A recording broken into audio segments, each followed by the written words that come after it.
I'm also recording. All right, 3, 2, 1.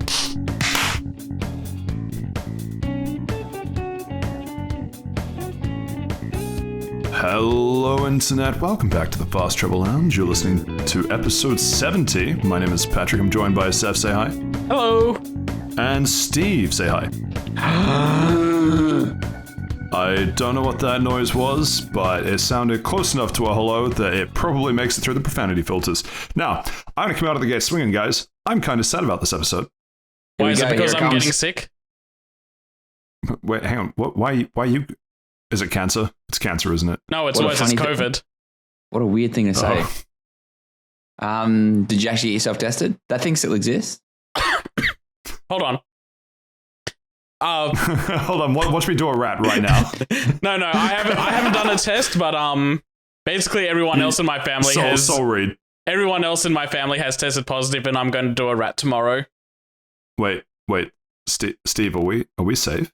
I don't want to catch COVID. I don't think we can. We're not in the same room, Pat. We're online. You are literally 1,000 kilometers away. You might think that, Stephen, but I'm in your walls. Yeah, just don't cough on me, big fella. But you know what they say, absence makes the heart grow fonder. No, I'm sad about this because we're episode 70, and it means that we have to do a mammoth 350 episodes to get to the next meme episode of 420, which would be we're at 169. I don't think, what is that, it's like a 69 good. but someone watches? That might be your fantasy, it's not mine. Oh, here we go, here it comes. Well, there's three of us, I'm just saying, fellas. Statistically, one of us is the one. Yeah, no, I don't know. It was just such a high point after the 69 noise episode last week that I hope that we can do. I hope we can do back-to-back bangers, but we'll see how we go. You know what? You're right. We should end the podcast right now. No, that's not what he said at all. That's not what. I think he's saying the opposite of that. Hold on. It might be. Tell me more, Seth. Tell me more. Yeah, it just seems like 69 is kind of the high point, and it's going to take so long to get to 420. It might as well be get out while we're ahead sort of game. Were we ever really ahead though? Yeah. Well, actually, there's I've got a head on top of my shoulders, so I'm at least 1/5 head. Still shorter than me, but we stopped getting head after episode 69. Oh boy. Oh, there's the monetization filter biting. Ooh. It's been more than 10 seconds. I'm sure we'll be fine. Been more than a minute even. Actually, no, I think the mod. Actually, no. Is it the first minute or is it the first 10 minutes? No, it's the first minute. Okay. I was about to say, praise Susan. Let's hope it goes okay. But I don't even know the new CEO's name. Which is fine because we all went out for drinks as well. Maybe you guys did. I don't remember that. I wasn't there either. Just me and the new CEO of YouTube. No. Sorry. Yeah. Well, I've got the meeting with her tomorrow about Fast Builders Lounge. So about all the human resource complaints you get. Yeah, fair enough. They had to catch up. You already get your gold YouTube trophy. We built too many things too fast. She just wants to have a chat. Might build her something. Maybe I'll build her a wooden YouTube. Build her a stable platform. Ooh, there we go. Now I don't think talking. she has any horses. She won't need a stable. Because that's that joke. That was funny. Yeah? You're yaying yourself. You're being a smartass to yourself. Mid at best. Why don't we go into Round the Lounge for this week? No album review? Do we have an album to review? It's been so long I forgot that this is a bit Steven does. No, we did not. You didn't give us an album of the week. Remember how you prepped your Weird Daughter album last week? Oh my God. It's not, guys, for the 100th time. It's not my daughter. Yeah, I just seems a bit sus. There's an imposter among us. Well, you know what? Look, we're past episode 69, so I'm going to stop with that joke. That's big of you, Seth. Thank you. You know what else is big of me? Oh, no. Man, you fell right into that. Still an excellent album, though. No, round the lunch for this week. Seth, what have you been up to in basking in the sweet afterglow, smoking a cigarette in the light of episode 69? Yeah, so I finished Celeste basically right after that episode. Hang on, there's a cockroach on my wall. I'm just going to punch it. Just keep talking. Edit put a this hole out. in it. In the wall, I mean, not the cockroach. The cockroach. Isn't this a bestiality thing? We're gonna hear Steve. We're gonna hear a punch through Steve's mic, and it's gonna be the cockroach decking Steve. God, I hope so. This isn't content. Cut this out. You say that, but I might keep it in.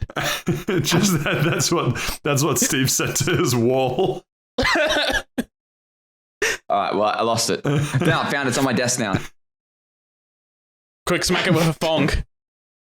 Love that. I love that it's chewing through Steve's microphone cable as we speak. Seb, what have you been up to this week, my man? Yeah, so I finished Celeste after we talked about it a fair bit. Okay, you said that already. Week. That's fine. No, but like what else? Yeah, I gotta start over because Steven broke my train of thought. Then I played some Vampire Just like Survivors. He broke the cockroach. No, I think that battle's still going on. I can still hear them fighting in the background. Why do I hear boss music? Yeah, I dropped out, so good luck editing this set. I got addicted to some Vampire Survivors after I got tricked into playing it, and then I played some Street Fighter 6. Got him. Actually, no, fair enough. You know what? Do you think the people that survive playing Vampire Survivors too much are Vampire Survivors? Yes. You're getting a little too meta for me. Patrick, what have you been up to this week? Good question. Now I'm thrown into the existential crises. I'm playing a little bit of Vampire Survivors. That was much more of last week for me than this week. Oh, really? But you want to compare times? I mean, we can. We'll get to that. I've also finished Celeste. Man, actually, now I just feel like I'm copying you. Man, you really threw me under the bus, huh? I didn't do anything original this week. You were meant to change the homework a little bit. No, you know what? You know what? I saw Mario movie. Boom. Homework changed. Got him. And I mean, yeah, I've been watching a weird amount of the Dota 2 patch. Watching? Yeah, no, not even playing. Well, okay, it's like the thing is, right? Let's say you're an addict, and the thing that you're addicted to is right in front of you. I think it shows more self-control to watch the thing you're addicted to than actually use the thing you're addicted to. You know what I'm saying? Oh yeah, watch someone else go through the withdrawal symptoms. No, it's more like just watching people play Dota 2 and me thinking, maybe just one game, and then the little like animal brain in me going, don't do it, it's a trap. So I've been watching Dota 2, but I'm not going to talk about that. But the new patch looks to be very good. From what I've seen of it, it looks to be very good. That's all I'm saying about it. Weird amount of my week went to that, though. Steve, what about you? Yeah, I also got conned into playing Vampire Survivors. Another Vampire Survivor. Yeah. Good to have you. Another surviving Vampire Survivor. And because for some reason roguelites seem to just be on my dance card for this week, Loop Hero as well. Because that recently came to Game Pass and I've heard really good things. And I'm like, you know what? You're coming home with me and I'm checking it out. Cool. You've also saw a movie, perchance? Well, I've seen a bunch of movies in my 28 years of life. Is there a specific one you want to talk about, or? You know what? No. You want to be a dick about it? No. Wait, you're 28? Yeah. Here we go. You're going to call me old or something. All right, Granddad. So I'm born in like 2005. Can I see some ID, sir? Don't you have a TikTok floss or something to do? So when I smash open the coffin in Vampire Survivors, is it actually you that I'm seeing come out of that? I have no clue. I have not opened a coffin. I found a coffin, but I was promptly killed. So I'm assuming that is a reference to something that I do not get.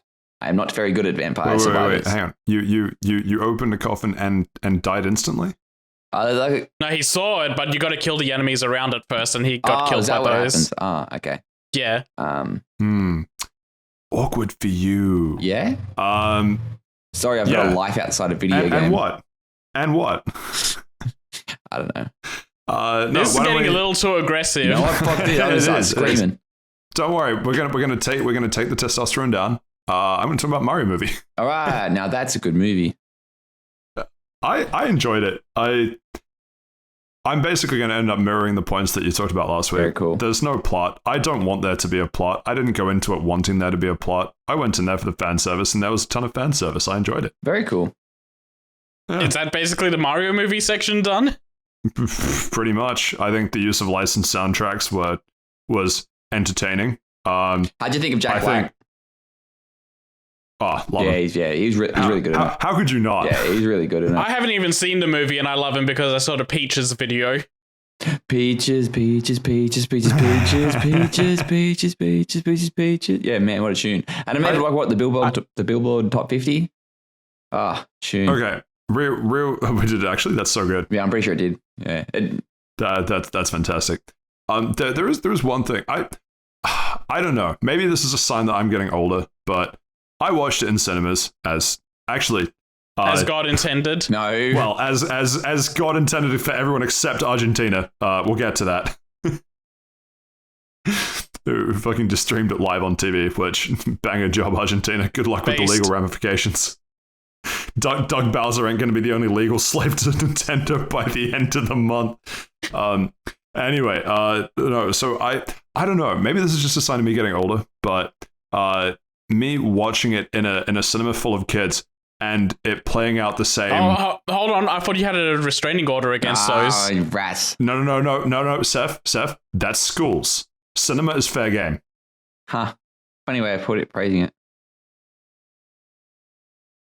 Anyway, it was just something kind of, I don't know. It maybe rubbed me the wrong way is the right word, but to go and see a film where it's the same like forcing someone into marriage plotline. And the weird part is, like, me as a kid would have just lapped that up because I can think of like quite a few movies that I went and saw where like that was not necessarily the plot, but like that was like one of the stories. That was like one of the archetypal, almost sort of fairy tale stories of like, marry me, I'll never marry you. And it's just kind of weird that here we are in current year and we're seeing that play out again. And I know that that's the sort of canonical story of Princess Peach in the Mario universe, but it just felt a little odd that it was like, are the kids watching it now, as I did 20 years ago, going to think the same? Because it feels like times have moved on. Am I coming from like a weird place on this? Not really. I think it's like it's a tale as old as time type of thing. Like, I think you're like, it is an overdone story. It's but it's like an easy story to digest. It's a tale as old as time. Guy wants to marry a girl. Girl's like, bro, no. Guys like, guess I'll burn down your kingdom. Yeah, tale as old as time. Yeah, I don't know. It was just, I know that I said I didn't go to watch it for the plot, but like the fact that was the plot, it's kind of like, I don't know. It was like one moment when maybe it was just Seth Rogen voicing DK, but him saying, "Is that your attempt at flirting? She will never go out with you, bro." And it's just like, that's weird to hear in a kid's film. I didn't expect to hear that, particularly from Donkey Kong of all people. I don't know. It was kind of weird. Yeah. Kind of yeah, odd. and that's like what it's like that. And there's like one other scene towards the end with Bowser, and it's like the only thing that's like adult humor that like kids might miss. Yeah, you're right. That I thought that was a bit weird. That whole Mario hating or Donkey Kong hating Mario thing was a bit weird anyway. But yeah. Oh well, they kissed and made up. I just kind of what was the word? Transferred. I transferred that conflict into Seth Rogen just hating Chris Pratt, which was just infinitely funnier to me. Yeah, possibly. No, overall, I enjoyed it, and the thing is, I don't know that those couple issues are things that kids would pick up on. In which case, kids go see funny haha Mario movie, and that's fine. But it just struck me as odd that I'm watching a film that I would have seen a similar version of 20 years ago, and hearing the same plotline now feels out of touch. And I don't know, it was just like a little bit of a moment of reckoning when you're in a cinema surrounded by kids that are watching this going, this is a great film, I will remember this. And it's like, I don't know, I feel like we almost have a duty to like be better. But hey, yeah, that's all I'm gonna say. Still really enjoyed it overall. It was just, yeah, that scene, and that scene that you're talking about as well, Steve. And and also the whole ending, not because it's a weird thing for kids, but just a weird thing of being terminally online. When you finish the film by putting Bowser in a jar, there are connotations there. That was one for us. They had to know what they were doing. No, they had to. Like that's. Yeah, that's. Like I think because I was that disconnected from my adult self at the time, I didn't realize. Like until me and my friend were walking out of the movie, and he said, they had a jar at the end of it," and I'm like, "What are you talking about?" And then it clicked, and I'm like, I didn't even pick that up, because I was 5 years old again in that movie. But yeah, that one was for us. us gamers. Yeah. Anyway, yeah. Well, I'm going to say about Mario movie. I really enjoyed it. You should go and watch it. Yeah, it was overall very, very enjoyable experience. Why don't we switch gears from mushrooms to strawberries? Saif, you finished Celeste, as did I, but I want to make the segue work better. So I'm going to say that you. Oh, thank you. But Saif, you finished Celeste. I did, and it didn't take me that much longer after where I left off the last time, because what I assumed was 3 more worlds to finish was actually just 1. And then I hit credits and decided that's enough Celeste for me. You climb the mountain. What else is there to do? Go into the heart of the mountain, apparently. I mean, they do say that most people die on the descent of mountaineering expeditions, but I mean, I'm sure she would have been fine. Oh yeah, she looks totally fine. She did that all in the credits for me. Oh yeah, that was the whole cutscene. I just skipped it, and now I'm at the bottom of the mountain again. GG, easy. You missed out of the all the cute little interactions between Madeline and Badeline. Badeline, unironically, is that her actual name? The doppelganger's name is Badeline. Oh, that's pretty good. I don't get it. It's because she's the bad half of Madeline. Oh, okay. Now I get it now. You're welcome. I get jokes. I don't think you'd be cut out to playing Celeste, Steve. I'll be honest. It's a pretty low bar. Yeah. A lot of the story elements will go over your head. Is there more than 3-syllable words?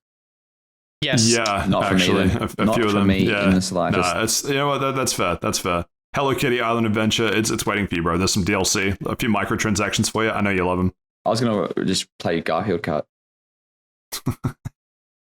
I think that's on Game Pass. That's an incredible pick. I think Peppa Pig's on Game Pass as well. Apparently, it's like a genuinely good game, but I'm not sure if it's a good game for kids or if it's a good, like a big pinata type of thing. It's just an actually good game. Yeah. And then, of course, the video game journalists don't want to put their reputation on it, so they're like, it's a good game. You're like, for kids? They're like, yeah, it's a pretty good game. Yeah, no, you should play it. It's a good game. For kids, anyway. I also finished Celeste, got to the credits, and didn't play anymore. And I realized now that I've finished the quote-unquote main story of Celeste, because I know there's more stuff to do, but I realized why I fell out of touch with it, which is that I spent nearly 3 hours on World 3. Yeah, that would do it. I don't know how you spent 3 hours on World 3. And you know the thing is, I did a little bit of self-reflection on this. I realized that chapter starts with, maybe not starts, but like really early on, you're in there, and Theo goes, don't bother trying to like be friends with Mr. Oshiro, just leave and continue on your quest. And the entire rest of the chapter is you going, no, I'm gonna help him. And there's some part in the back of my mind that's going, I spent 3 hours when I knew I should just continue climbing the mountain, but I had to go help him. And now I've lost several hours of my life. For context, I only spent about 90 minutes on that world, and even in that 90 minutes, I stopped playing to have dinner and do chores. So I probably actually spent closer to 40 minutes on that. So for me, I know that one large chunk of time was the computer, the 8-bit. I don't remember what the actual name of it is. Oh, I wonder if that does count. I hope it does. I cannot fathom the idea that I spent 3 hours in World 3 and not as a part of that. Whatever the 8-bit computer is thing, if you played it, you know. So that was for me in World 3. And also, there were two strawberries that I just took so long to get because I was fighting with the controls and like trying to figure out full hops and the boost and all the other little issues that I had with the control scheme. This was like at the height of that when it was me fighting the control scheme to get the strawberry. But then after that point, it got way better for me. After that point, I enjoyed the game much more. After that point, well, after World 4, some of the wind stuff still sucks. We talked about that already, but yeah, after the wind level, it starts picking back up. Definitely. The temple is Filtered. The temple Skill is issue. a little. The temple is a little long, but I enjoyed that. And what I said about the forest level where you have the fight battle line at the end, I think that boss fight goes a little too long as well. And honestly, I think that forest level, it feels like it ends like 3 times and it keeps going. yeah. The thing that tripped me out, that forest level is when, for various story, it's an old game. We can probably just spoil it. You crash down, like your quest to climb the mountain goes in reverse, and you crash down into the mountain. What looks like several thousand meters. For the foresty. You're basically underground. Yeah, basically. For that whole segment. And you get to the end of it, and then you climb back up because you've now discovered the power of friendship. The bit that tripped me out is that we're now back on the course of climbing back up, and then as you probably know from climbing Mount Everest, when you get near the summit, you actually go through an entire industrial complex, which I thought was great that they modeled that like 1-for-1 in Celeste, where you just go through a heavy industrial area.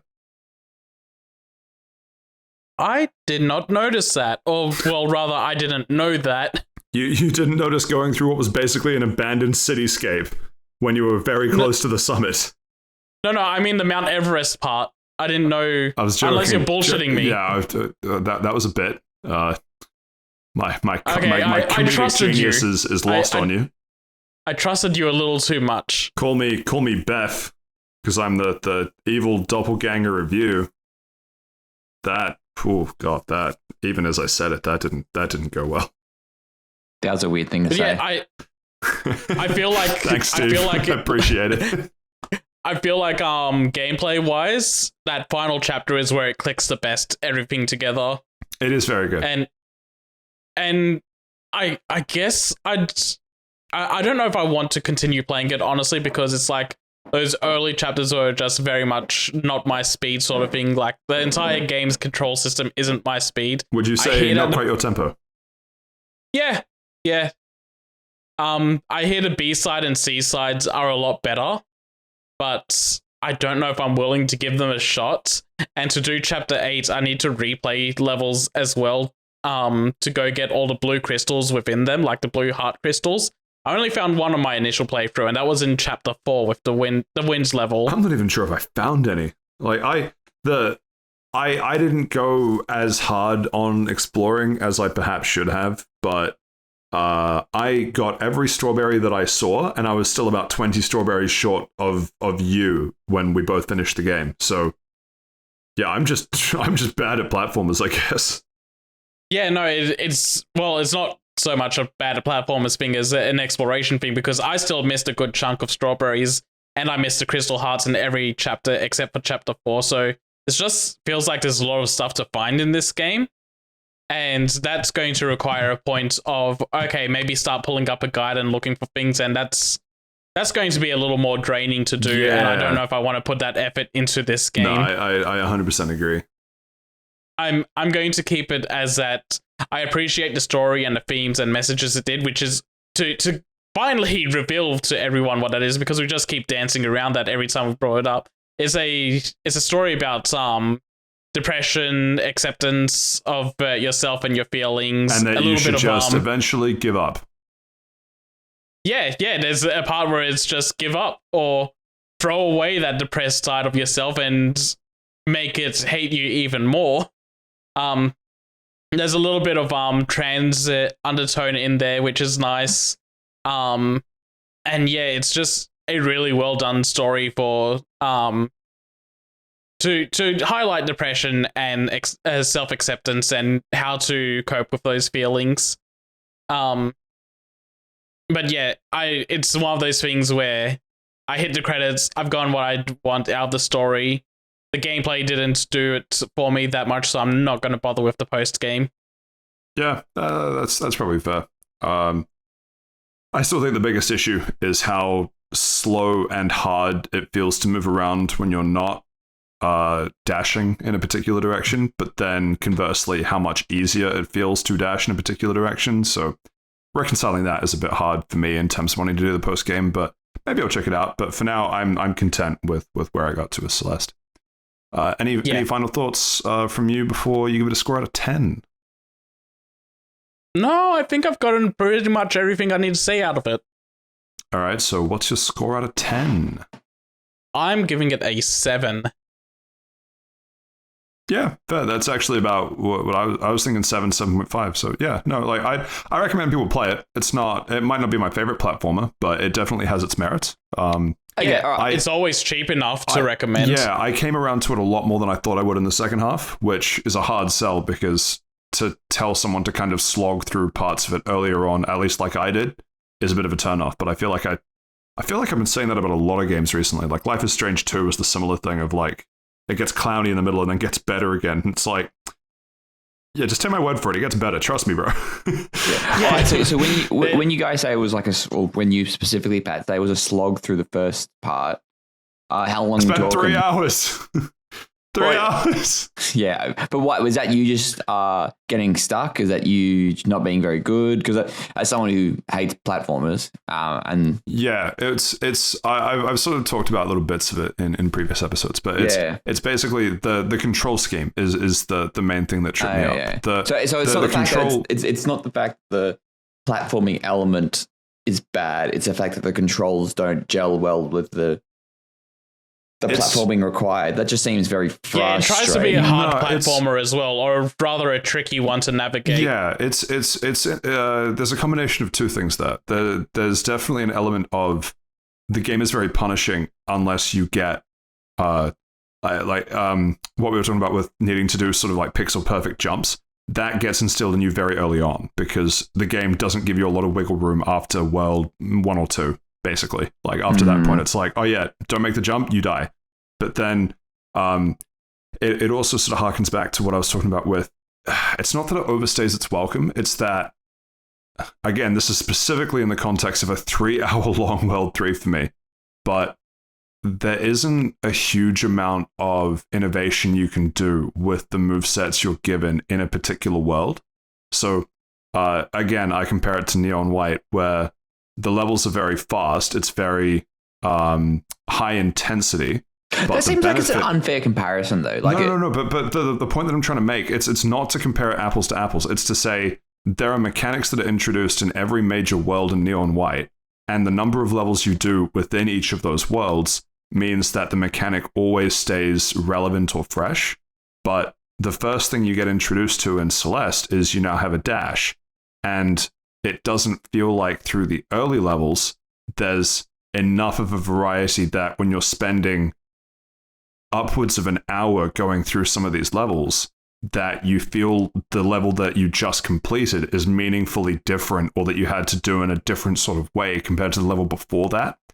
And so it just overstays its welcome a little bit. If you removed a lot of the maybe not the exploration, but like if you compacted what you could do into a more concentrated experience, but kept the same elements, it would be stronger for me, particularly in the early levels. And that's why when I say it picks up towards the end, it becomes a lot more liberal with more mechanics that it introduces you to, and then things become more fresh, like the grab stones and the feather and the, I don't even know what you call it, like the little bubble mechanic, that sort of stuff. It introduces you to those fairly quickly after that point, and they help make the platforming feel fresh. So that's why I compare it to Neon White.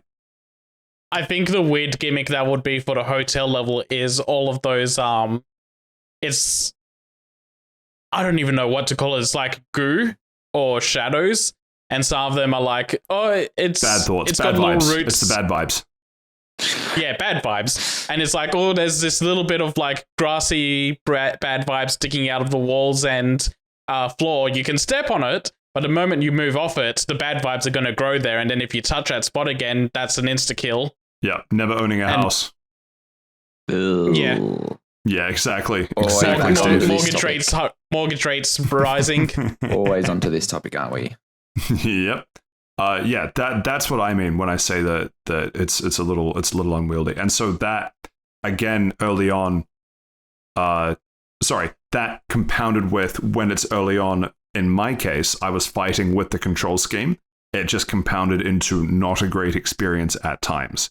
But again, when it picks up in the second half, it's because I'm now more accustomed to the control scheme, and then the new mechanics are a nice variation on top of that. Patrick, I just thought of something before we end off the Celeste chat. Yeah, go on. After it's teased to you, do you think that they add the double dash too late into the game? After it's teased from the 8-bit?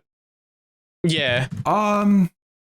I don't think so. Because it feels like it's only given to you to do it. Like if you're only doing a to the credits run, it's given to you for the final level. But I think that's I don't mind that. I think that's kind of a I don't think it's surprising that they give you a double jump mechanic, and I think if they gave you the double jump mechanic earlier, it would fall into the same trap of you now have a double jump. The complexity to make the double jump mechanic work in platforming means that all the levels have to be even harder and even more pedantic with how you move. To have it as the credits run feels like the right place to introduce that sort of thing, because it's a celebration mechanic to me. It's the same as it is. You become overpowered in the final level because you've put in all the effort to get there. So I like where it was introduced. Yeah, I don't know if I agree. It's thematically where it is perfect, and using it for the final push to the top of the mountain is probably the best time to do it. It just feels weird to me that they tease it with that 8-bit level, like in the first half of the game. It's like if it's 7 chapters and it teases it in chapter 3 if you do that 8-bit level. But you have to remember, it's like you got to go through quite a bit of the game before you end up getting it. There'll be a lot of people that play through Celeste that never touch that 8-bit level when they do. It'll be something that they go back through and discover after having played the game. I'm actually curious about that now, like what the percentage of people is that found it in the first place, because it's kind of off the beaten path. You have to go out of your way to get it. And what the percentages of people that found it, and then what the percentage of that people is that actually sat through and played it all in one go like we did. They get to the 8-bit level, they're like, I'm going to end on the single jump, I think. This was a good level for me. Yeah. This is probably, unless I go back and hit the B and C sides, this is probably all I'll talk about with Celeste. But yeah, solid 7 out of 10 platformer. Definitely didn't blow me away in the hype that I was expecting alongside things like Hades, but I came around to it. I enjoyed it more than I thought it would based on how my experience with the first half of the game went. And that's my final thought. Saif, your final thought. Yeah, it was basically the final level that was like, you know what?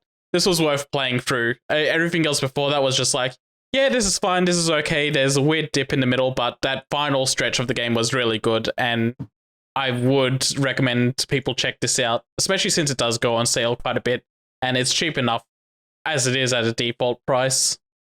And it's available everywhere, isn't it? Pretty much, it did used to be on Game Pass, and I took it off, and I didn't get around to it.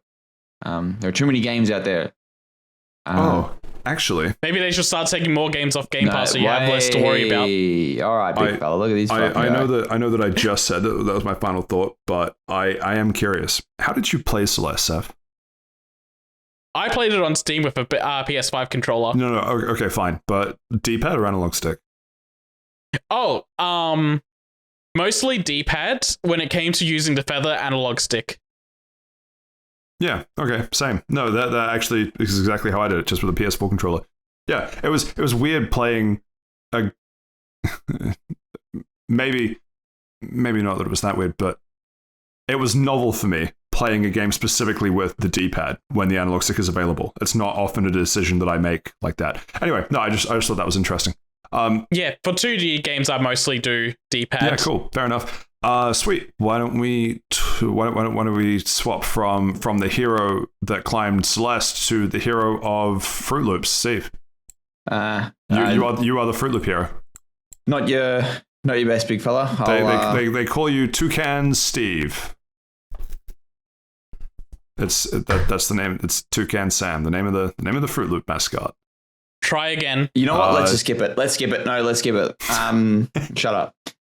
When they introduced the new Fruit Loop flavor, there was the Arctic White and the Rainforest Blue. How's Arctic White a flavor? It's not a flavor. It was color. Anyway. The blue one. Everyone wanted the blue one. I voted for the white one. Because 8-year-old me thought it had more sugar on it. I voted for the turd sandwich. Really? You're not a giant douche voter? What's wrong with you? No, it's South Have you Park seen reference. him? He's a giant douche. Anyway, Loop Hero. Is that what we're talking about? I know, right? No, we're talking about the turd sandwich versus giant douche again. In South Park, classic. Much more of a Frosted Flakes type operation, I think. I'm a Nesquik cereal type of guy myself. I like the Pokemon Marshmallow cereal. It doesn't exist anymore. Lucky Charms, anyone? Or actually, perks of being semi-Canadian as I am. There was a cereal. It was the Mickey Mouse Sorcerer's Apprentice cereal. It turned your milk blue. Do you guys ever have that in Australia? No. It might have existed, but I would not have gotten it. Blue milk does not sound very cool. Let me tell you, I had bowls of that when I was over there, and I turned out fine. Did ya? And you're doing a podcast with 3 friends. 3 even. 2 friends. Two friends. Two friends and a weird uncle that shows up every now and then. Is a third friend in the room with us now, Stephen? Yes, I'm my own friend. Wow, this guy.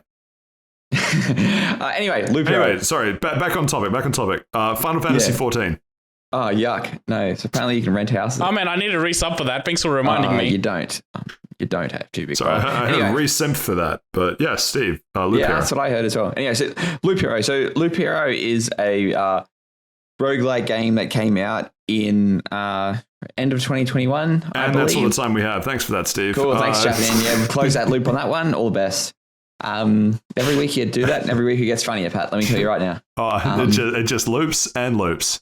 They call me a hero. Ooh, interesting. That's a good way of... Anyway, so it did come out like mid to late 2021. I heard a lot of good things about it at the time from numerous reviewers and all that type of thing. And roguelites are one of those type of games that it's... I have to be in a particular mood for it. And especially like for reasons I'll go on, I can get very frustrated with them very easily. Especially when you think you're doing good and it turns out you just get blindsided by something. Hold up. Just so that the audience can gauge where you're at with this. In terms of roguelikes, Dead Cells, yay, nay? I haven't played. Okay. Hades, yay, nay? Fantastic game. Cool. 9 out of 10. And, there was like one other in that track. Slay the Spire, fantastic game. Yeah, that was it. Yeah. Cool. 9 Cheers. out of 10. Yeah. Sweet. Yeah, cool. Just so people can gauge where you're coming at this from. Yeah, cool as. Yeah.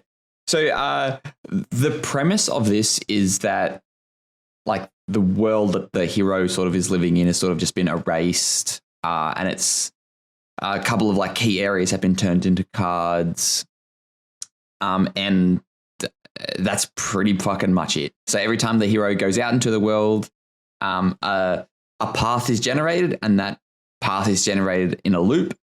And as the hero goes on, you can put different cards down to sort of have different interactions with the world. So, for example, if you put like a spider card down, like along the path you travel, they will spawn spiders, or technically the card is a spider's nest, and then that spawns other spiders into adjacent paths, which you have to go by and fight.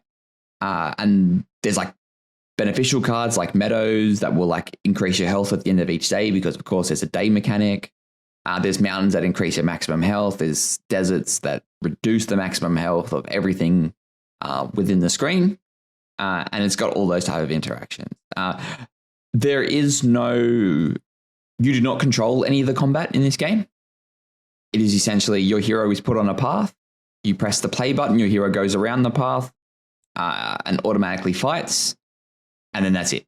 that is, and then you put cards down to help or hinder your heroes. And the more enemies that are on the map, you have a chance of like getting experience to level up, or getting new items, or getting more cards, because cards are generated from like defeating enemies. And the same thing with like getting more equipment as well. And that's literally it. Like I get the feeling I'm not being too descriptive with this, but that's essentially it. It's essentially your hero goes around the loop defeating enemies. You put a card down, which changes the enemy they'll fight. And then that's it. There are some cool interactions with the different cards. Like, for example, if you put for example, the villager card, and this is probably one of my favorite ones. So a villager card, if you go through it, you'll regenerate a little bit of health, and you'll get a quest. And all that quest is essentially spawns an enemy with higher HP somewhere on the loop. But if you put a vampire mansion next to like a villager, it transforms the villager into like a different card that has different enemies on it for 3 turns. And then after the 3 turns, it counts lands, which give like better quests and higher healing. But like getting through those 3 or 4 enemies for 3 loops until it changes is like quite difficult. And that's like if you do it early game, it's good. If you don't do it late game, it's like, oh, you can't be able to do it.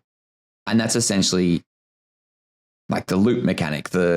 You're going around, and each loop you do increases the enemy's health and levels, and in turn you get better equipment. Like equipment either is a reward from doing those quests from villagers, I've said, from spawns in the world. Like, for example, you defeat a slime, you'll get on the first loop, you'll get like a level 1 equipment, where if you're on the 6th loop, you get level 6 equipment. And it's that kind of stuff. And another big thing about it that I probably didn't say, but I think this is a secondary part of it. As much as it is half of the game, there's in between, they call it expeditions, and expeditions when you're going up through the loop, there's like a weird, it's halfway between base building, resource management, but all it really is that the resources you gather during the loop, you sort of collect. And if you die during the loop, you lose pretty much like, you can only take 30% of what you gather. Whereas if you sort of recognize you're not going to get through the next loop, you can leave early. And if you leave at the camp, which is essentially the end of the loop, you get all the stuff you've collected. Whereas if you leave like midway through a loop, you'll get only 60%, which is, it's still better than dying, but there's a lot of like decision making, and if I've only got like 7 or 8 squares left to go, maybe I'll just risk it. Oh shit, my health, I've got like 10% of my health. I'm not going to risk it. I'm just going to bug out with all the stuff that I've got. It's really so funny that this sounds exactly like how Cult of the Lamb plays in terms of like high level gameplay organization stuff. Okay, interesting. Base building, and then kind of like the dungeon crawly, how far can you go, bug out when you think that you've at your limit. Yeah, well, that's essentially it. And when you do go to that sort of, the base building thing is essentially you're collecting enough resources to put like a different like building down. The building might give you access to another card or another class, and then you can upgrade that building to either get another card or just to get some sort of special feature. It is very simple, but what it does is very, like, it does it very well. Like, the loop mechanic is very well. The loop isn't that big, like or depending on how much is on the board, so to speak. I always consider it like a board. It can take like a couple minutes, anywhere like more than 10 minutes just to do one loop. And especially with like, depending on the equipment you've got. So for example, the Necromancer class, he can have some rings on him that give health regeneration. And he's also got a necklace that has like a magical like shield around him. So if your magical shield is like 300 and you're regenerating 3.5 health per second, you can actually be regenerating. You can end up better having like a mini battle type of thing, because the enemy couldn't get through your shield to get through the health. So then it's kind of managing equipment and using what equipment is good for the build that you would like to go for.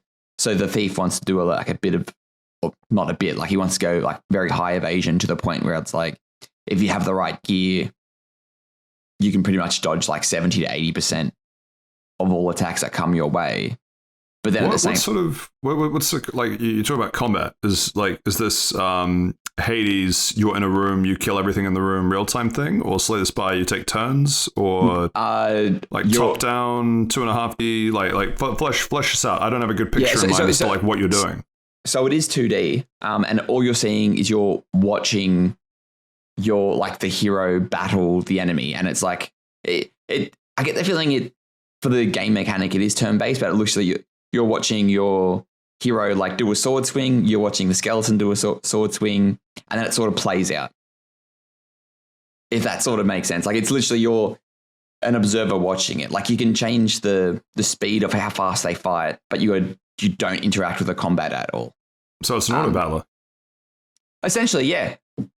Yeah, that's actually a good way of putting it. I probably wouldn't call it an auto battler because the battles themselves aren't that long. Like they'll just go for a couple of seconds. But yeah, an auto battle is probably one way of looking at it.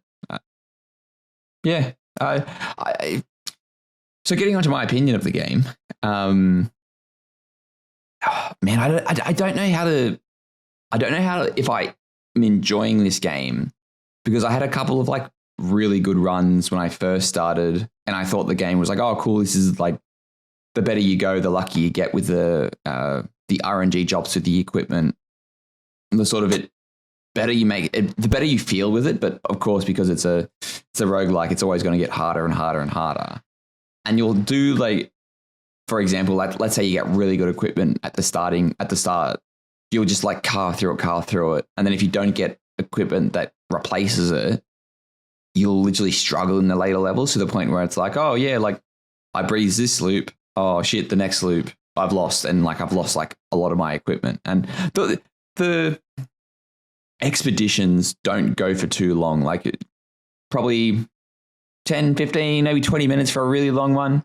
But it can just be a bit frustrating when you're just not getting the drops that you need to get like good equipment. Or if like I hate that. Or if you've got like if you've got like half of your equipment is like really good and you like just need like equipment that goes with your build and you're just not getting it. It's just frustrating. Is the equipment like... I think that's something that's... I'll let Patrick go first. Let's talk at the same time. That's always a good bit. Is the equipment you get... I'm again comparing it to, say, Hades, where you get random pieces that if you get a particular set that they combine or that they do something extra, or is it that you just try and get good pieces in, I guess, a bunch of different slots?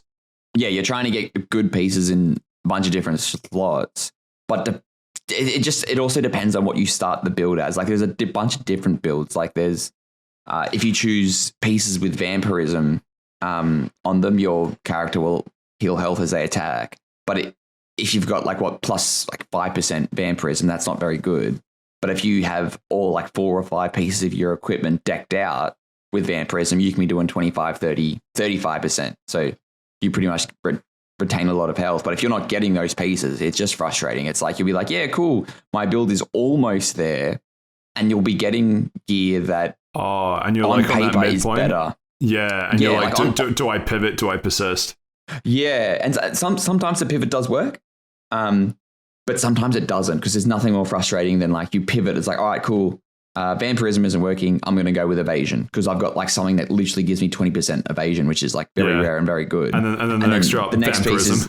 Piece is, and you're like, I hate this game. Yeah, and that's kind of frustrating. And like the RNG, and I'm not sure if it's just me getting unlucky or if it's the way the game's designed, but it definitely feels like you'll be doing really good, then all of a sudden something will happen. Like you'll either get overwhelmed because you've put too many cards on the grid, and then you just get overwhelmed and overrun, and it's like, well, this is fucking shit. Like I had a really good run before that, but just the way that the level rose, it was just not unfair. It was just unexpected. I know exactly. So my version of that is FTL. Yes. Ironically, a different FTL. Yeah. But you'd be playing that. You'd be playing that. It'd be a really good run, and then it'd be like, do you investigate the asteroid? Like, sure. You investigate the asteroid. all of your crew are dead. You're like, okay. Yeah, God, I hated that in FTL. God, that is such a good game. But every now and then I'll pick up and play it, and then that will happen. I'll be like, fucking done with this game. Yeah, exactly. It's just such a turn up. Yeah, instances like that sound really frustrating, and I think what really makes or breaks what is a good roguelike is just making every run feel fun. Yeah. Like going back to Hades, because that's the gold standard. That's kind of the peak now. It is. The gold standard.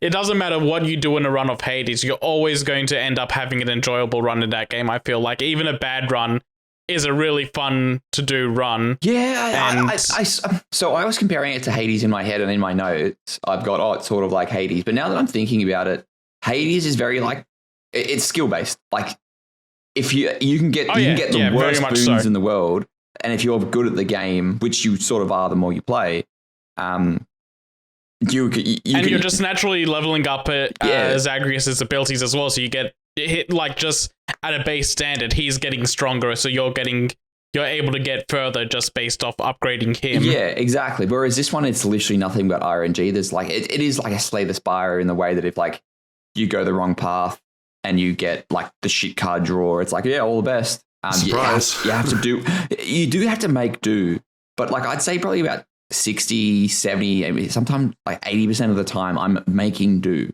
And it just feels like it's just frustrating. Like probably I had the most fun in this probably with the first hour.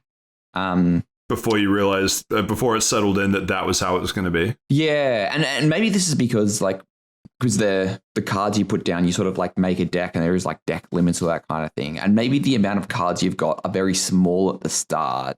And maybe it's just a lot more palatable with what you can put down, and you don't get overwhelmed. So maybe it is me trying to put everything down, but because of the resource mechanic, you need to collect resources, you need to put more cards down.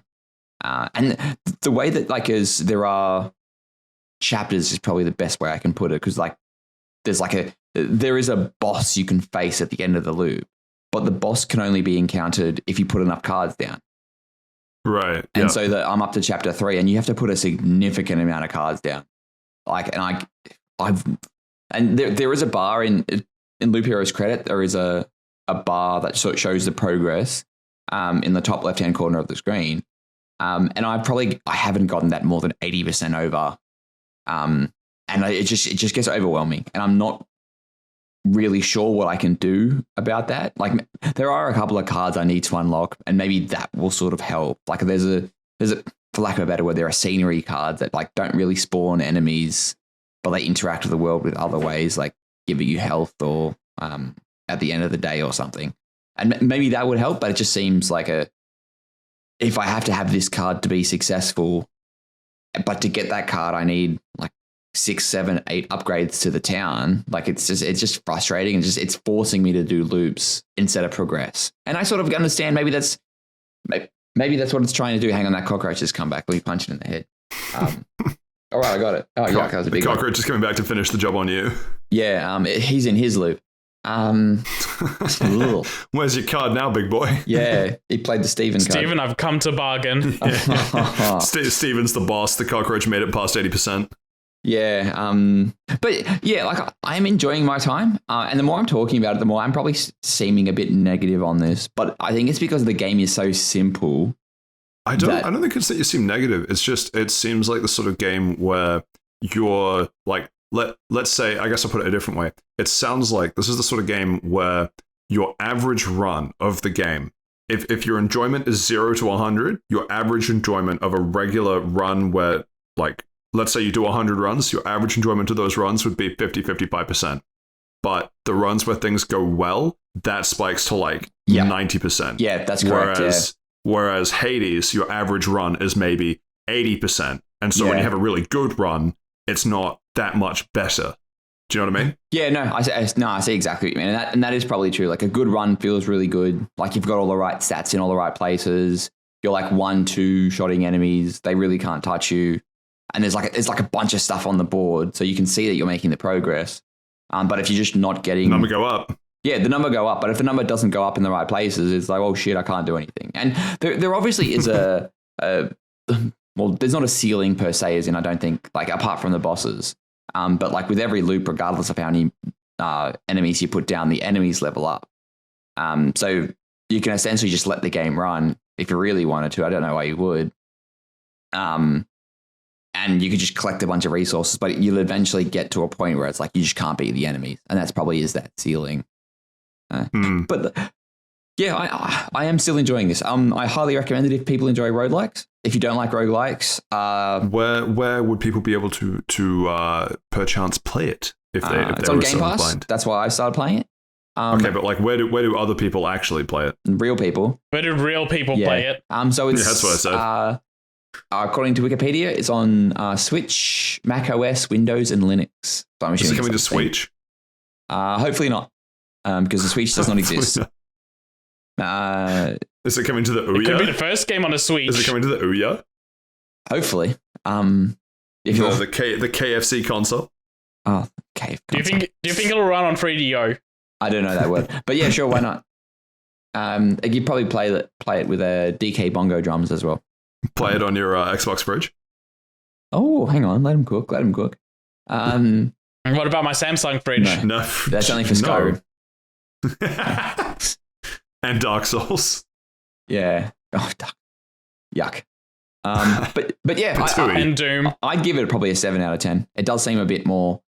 I don't like roguelikes that are RNG based. Like I know they're inherently RNG based, but this one seems too RNG based. Too RNG based. Yeah, there's nothing. No, I get you. Yeah, I get you. Yeah, but then at the same time, maybe that's just I'm not interacting with the deck building mechanic as much as I could, or because I just assume I'll build the deck, it'll be right. But maybe I shouldn't.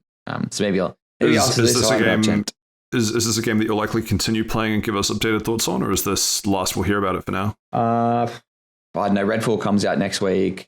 I'm going on holidays and Tears of the Kingdom. I'm looking forward to you talking about that one. Realistically, I'm looking forward to figuring out who asked. All I wanted to know was like whether he's going to continue playing Loop Hero or not. Yes. Most likely, at some point in time, I will close the loop on this. Hey, there we go. Ladies and gentlemen. Steven is the type of man to finish the games because he has a conscience. Because the word hero is in it, and Steve's like, that could be me. Always finish what you start. And regardless of how bad the game is, I do believe that there is a take it to the end, take it to its conclusion. I don't think I'm that far away from the conclusion. I've just got to have a couple of good runs to get a bunch of resources to get a couple more cards, and I might be there. You know what? I stand by Steve on this one. I can't believe I'm saying that, but I stand by Steve on this one. Stand by me. I'll be. I don't know the words. Haven't heard that song in like 10 years. But yeah. Fair. Loop Hero, check it out if you like roguelikes. If you don't, if you like looping and heroing. Yeah. Roguelikes are those games that some of them are really good to everybody, some of them are not. This is one of those ones where it's like, if you don't like roguelikes, you will not like this.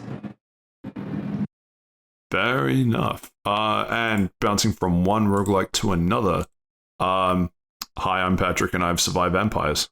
Yep. See, this is a roguelike that's done well. I'm playing it right now. You're a fucking idiot. Listen to the podcast. I am. So this is I'm just thinking back to that. I'm thinking back to that short of like, Saif, what do you think about the battle between good and evil and the segregation of people based on powers in Infamous 2? And you're like, I think it's okay. I was very deep in thought about something else at that time. This Vampire Survivors I can easily play while we talk about the podcast events. And you know how I know that? Because I'm also playing Vampire Survivors. Are you really? Oh man, I get the feeling. No, I'm not. But just imagine if I was. Yeah, so I think this is a very dangerous game because it's very much. Oh yeah, it is a massive dopamine hit. Yeah, I'll just do one more. I don't think I'm very good at this game. You guys were talking last week about like going for more than 30 minutes. I've only gotten to 20 minutes once, and I think I just got like really lucky with getting like a shit ton of garlic and just having like a big shield around me. Oh yeah, no. How long have you put into the game? Because it takes a little while to be able to get a run that takes over 30 minutes. 2 hours maybe. I feel like I've done like a lot of. Yeah, I didn't pass 30 minutes until maybe hour 3 or 4. Well, because I'm up to like level 3, which is like the dairy milk one, and they've got like milk elementals, which are fucking rogue as shit. And I can't get like more than 10 minutes on that. Like, so, but at the same time, maybe it's just, I need to upgrade a couple more of my. You also need to go and collect the items that are around in the maps. Yeah, I always collect the relics. Those are easy to collect. Just go straight. I've got the map, so you can just go hurry straight there. They've always put like an arrow on the screen. So let's just continue, almost continue on the Loop Hero chat. Where do you sit on Vampire Survivors in terms of the amount of RNG involved? Less. No, so this game is two parts. There's RNG, and then there's the skill of avoiding the enemies, going the right way. Let's not necessarily talk about it in context to Loop Hero. I just mean in its own right as a roguelike. How much RNG do you think plays into Vampire Survivors? Good question. Because I have a take on this, which I really I've really come to not enjoy, and I'm curious as to where you two sit on this.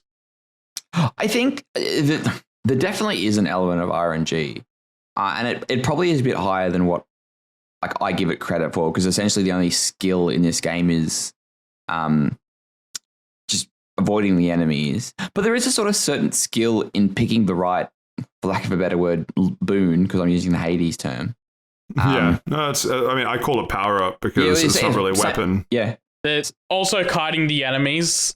That has a bit of a skill to it as well. Mm-hmm. Yeah, that's true. Like kiting them in a way where you can go and collect all the EXP orbs. Yep, that's true. Yeah, fucking the amount of gauntlets you run, and it's like, oh fuck, I couldn't get it in time. Yeah, especially at the lower levels as well when you really need them. Oh. Yeah, and the Laravel on, and you're like, all right, this is gonna pop, but how far can I make it if I just run? Yeah. I do like how there's the Laravel is the shield. Yeah, I know that one. Yeah. I don't pick it. I simply would do garlic. So Patrick. Yes. For the people at home, can you explain what Vampire Survivors is? Well, I'm pretty sure I did this last week. It's a twin stick shooter, but now brace yourselves. I know, we just did a refresher course. I hope you're sitting down, especially you listening at home. You remove one of the sticks. That's right. It's a twin stick minus one of the sticks. It's a single stick shooter where there's no aiming, there's no extra skill, really. It's just you move around, and everything that happens on a timer where all of your weapons will attack on a particular cadence. And so you run around collecting the little dopamine hits known as XP orbs in order to level up. And when you level up, you get the choice of a bunch of power-ups. And you want to power up yourself as much as you can to survive for as long as you can. Survive the vampires, if you will. That's basically all there is to it. So here's my unpopular take, because I want to get your thoughts on this. You guys are in the honeymoon phase, because I was like you last week, really, really enjoying it. And I still do, but it's worn off a little bit for me now, and it's worn off particularly for one reason, and that is one of the highest highs of all of it from last week was all of the little unlocks that you have to go and do, right? The little number go up, you come back, there's like 150 unlocks, and every time you boot it, well, every time I boot it, I'm like, I'm going to go get this unlock. This is what I'm going to work towards now. I've come to regret that, because some of the unlocks that I'm at now survive this long with this person, and I am getting so fed up of surviving in a level for, let's say, I think some of them are like survive 15 minutes or survive 30 minutes. It's usually 15, 20, or 30 with a particular character. And so you'll be the character, you'll load in, and in the honeymoon phase, it was great, because once you unlocked weapon combinations, so many of the weapons that you had access to would combine. And now I'm at the stage where it offers me so much choice that I am just jaded. Choice paralysis? No, it's not paralysis. I'm jaded by me going, okay, I've been offered garlic, I will take the garlic. Now all I need is to level up the garlic and get the health recovery. And so I'll get maybe 4 or 5 levels into the garlic level up. I will not see the health recovery once, and then 5 or 10 minutes will go by, and I'll finally get the remaining couple levels in garlic, and then another couple minutes go by, and then I get the health recovery. Because I've unlocked so many things that the game's like, what if you wanted any of these, or any of these, or any of these? And I regret having so many unlocks, because I can't restrict the RNG pool to stuff that will actually help my build. Yeah, okay. and it's becoming a pain in the ass. Yeah, that does sound pretty frustrating. I think the more you play, there might be things that will help you to restrict. No, there is. There's a banish mechanic, but the thing is, right? Yeah. So this is one. I will actually call this a downside of the game. When you level up, actually, when you have the access, when you have the choice of a power up, because it's any time, I can banish 10 items, right?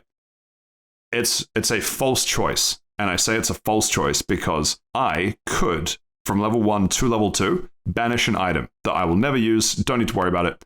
I can't pick an item for level 2. Then this means I'm now level 2.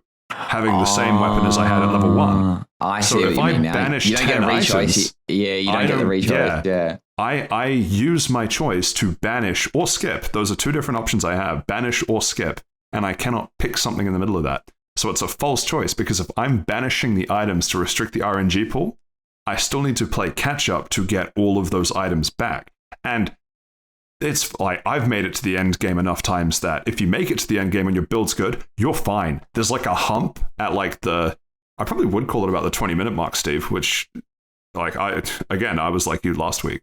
If you hit this hump, around the 17 to 20-minute mark, they just swarm you with enemies. Yeah, exactly. And if you survive that, your build generally is good enough that you make it for the rest, for the final 10 minutes. Not 100% of the time, maybe not even 80% of the time, but like you feel confident. You make it past the 20-minute mark, you're pretty good.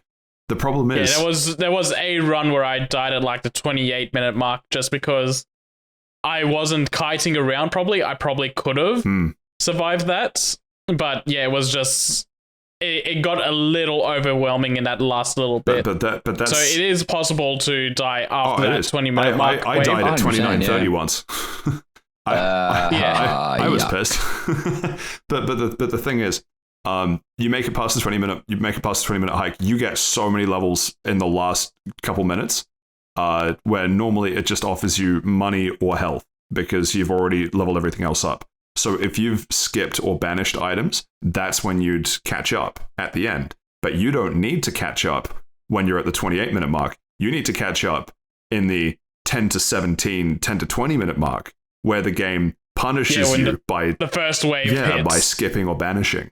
So that's a negative mark against it for me, because now I have so many choices that even restricting choices punishes me, and it doesn't feel like it should do that. You're right. I'm wondering if that's just like a weird middle portion, and it gets better as you go along. I think entirely possible. Because it's entirely possible. I think that sounds like you're borderline getting burnt out from it. Oh, I am at this stage. I mean, admittedly, I played. I actually don't know how many. I don't have Steam open, but I've played somewhere in the ballpark of 20-ish hours in the past week or two. Oh, okay, so, yeah, you're way ahead of me. I'm only at like the 7-hour mark. So that's why I say I got through level 3 in Celeste when I'm going to try Vampire Survivors. Finished Vampire Survivors. not actually, but like just put way more. I blitzed past all the hours I put into Celeste in Vampire Survivors, and it's still not even close. So I'm content with where I'm at in Vampire Survivors. I want to finish getting every unlock and things, but I'm a little jaded by having most of a good build so many runs in a row and just not getting the thing I need to complete it. So hang on. So what do you mean? So this is something I was going to complain about later, but this game has like 14 billion achievements. For complain even. Oh yeah. Yeah. And as someone who loves achievements, I think it's both good and bad because it's sort of giving you a dopamine hit every time you finish a run for doing something or upgrading something or doing a certain thing. Mm-hmm. But by like the fucking 20th time, I'm like, okay, of course I unlock something now. Like it's just getting like on my nerves. So when you say complete the game, what do you mean? Oh, okay, we got different takes on this. I don't mean complete the game. I mean, I have to seek out and specifically play to achieve the next thing. So what I mean is, just by unlocking the next level, it was like, I'm going to play the next level, and then you play the next level, and just by playing the next level, the game's like, oh, here's like 5 achievements, and I'm like, oh, sick, thanks. Yeah. And now I've already gotten all those. That my next thing is like survive 30 minutes playing as this guy, dancing around in circles, with like doing the helicopter pilot training thing of like hand on your head, hand on your stomach thing. Anyone do that back in school? Comment down below if you did. But it's that sort of thing of like I need to specifically go out of my way to unlock the next thing, and that's starting to become a chore because they're not trivial. Nor do I expect them to be, but it's just kind of like it's the shine is worn off a little bit because of how much of it I played. And don't get me wrong, I've really enjoyed the 20 whatever hours I put into it, but we're just starting to get towards the let's finish this bad boy off type end game, as it were. Yeah. So, okay. I'll give you an example. The next thing I have to do, and this is why I'm jaded as shit, right? The next thing I have to do is collect a particular power up. I'm doing this in a spoiler-free way, not that it really matters. Go way up to like the tippity top of the map on one side, collect a ring, way down to the tippity bottom of the other side of the map, collect another ring, and then level the power up to level 8 and both rings to level 9. And just knowing the RNG luck that I've had trying to get my build together, I am not hopeful I will get all 3 of those to the max level that I need.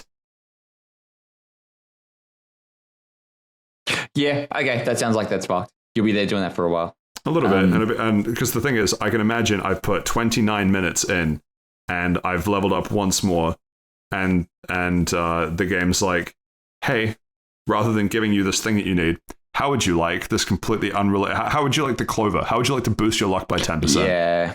And I'm like, thanks, game. Yeah, I'm on death's door because I'm playing a character that doesn't gel super well with my playstyle, but I need it for whatever unlock.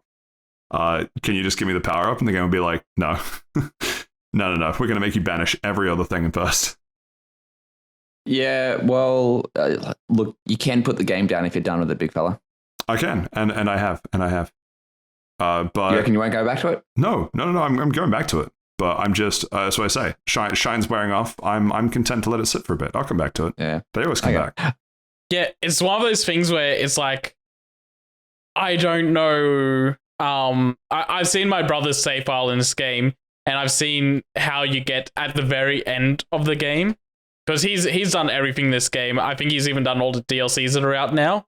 And once you get to the actual end of this game, you basically just destroy everything, and you're just constantly just grinding gold and XP without doing anything. Like you'll survive without having to move. Yeah. That's been like, me for a few games. It feels good. I feel like it's just got to be one of those things where it's like maybe the middle of the game is like this weird section where you're like, okay, I got to do all these things. It's going to be a little bit of a hassle for a little bit, and then once you get past that, the payoff is like, yeah, no, it's just going to be constant dopamine hit after dopamine hit for however much you want to play the game. And just to bring up just to talk a little bit about my brother, but with this game, bring him he's on the the one podcast. that got me into this. He's the one that got me to play this game because he goes for a little bit. He's like, Josh. He goes, hey, load up your game of Vampire Survivors because mine's really weird. I want to check if your game's got the same glitch. And so I load it up, I check it out, and it's like, no, it's running fine, whatever. I ended up playing the game for 2.5 hours after that. Like, it was just a quick, load up the game, see if you've got this glitch or not. And then I was done. This game just sucks me in. Okay, I dispute that.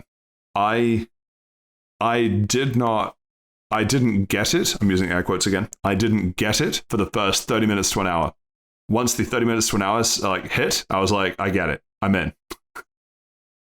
I don't buy that you were into 2.5 hours the whole time. I think there must have been a bit in the middle where you're like, I don't know, and then it hit you. Surely.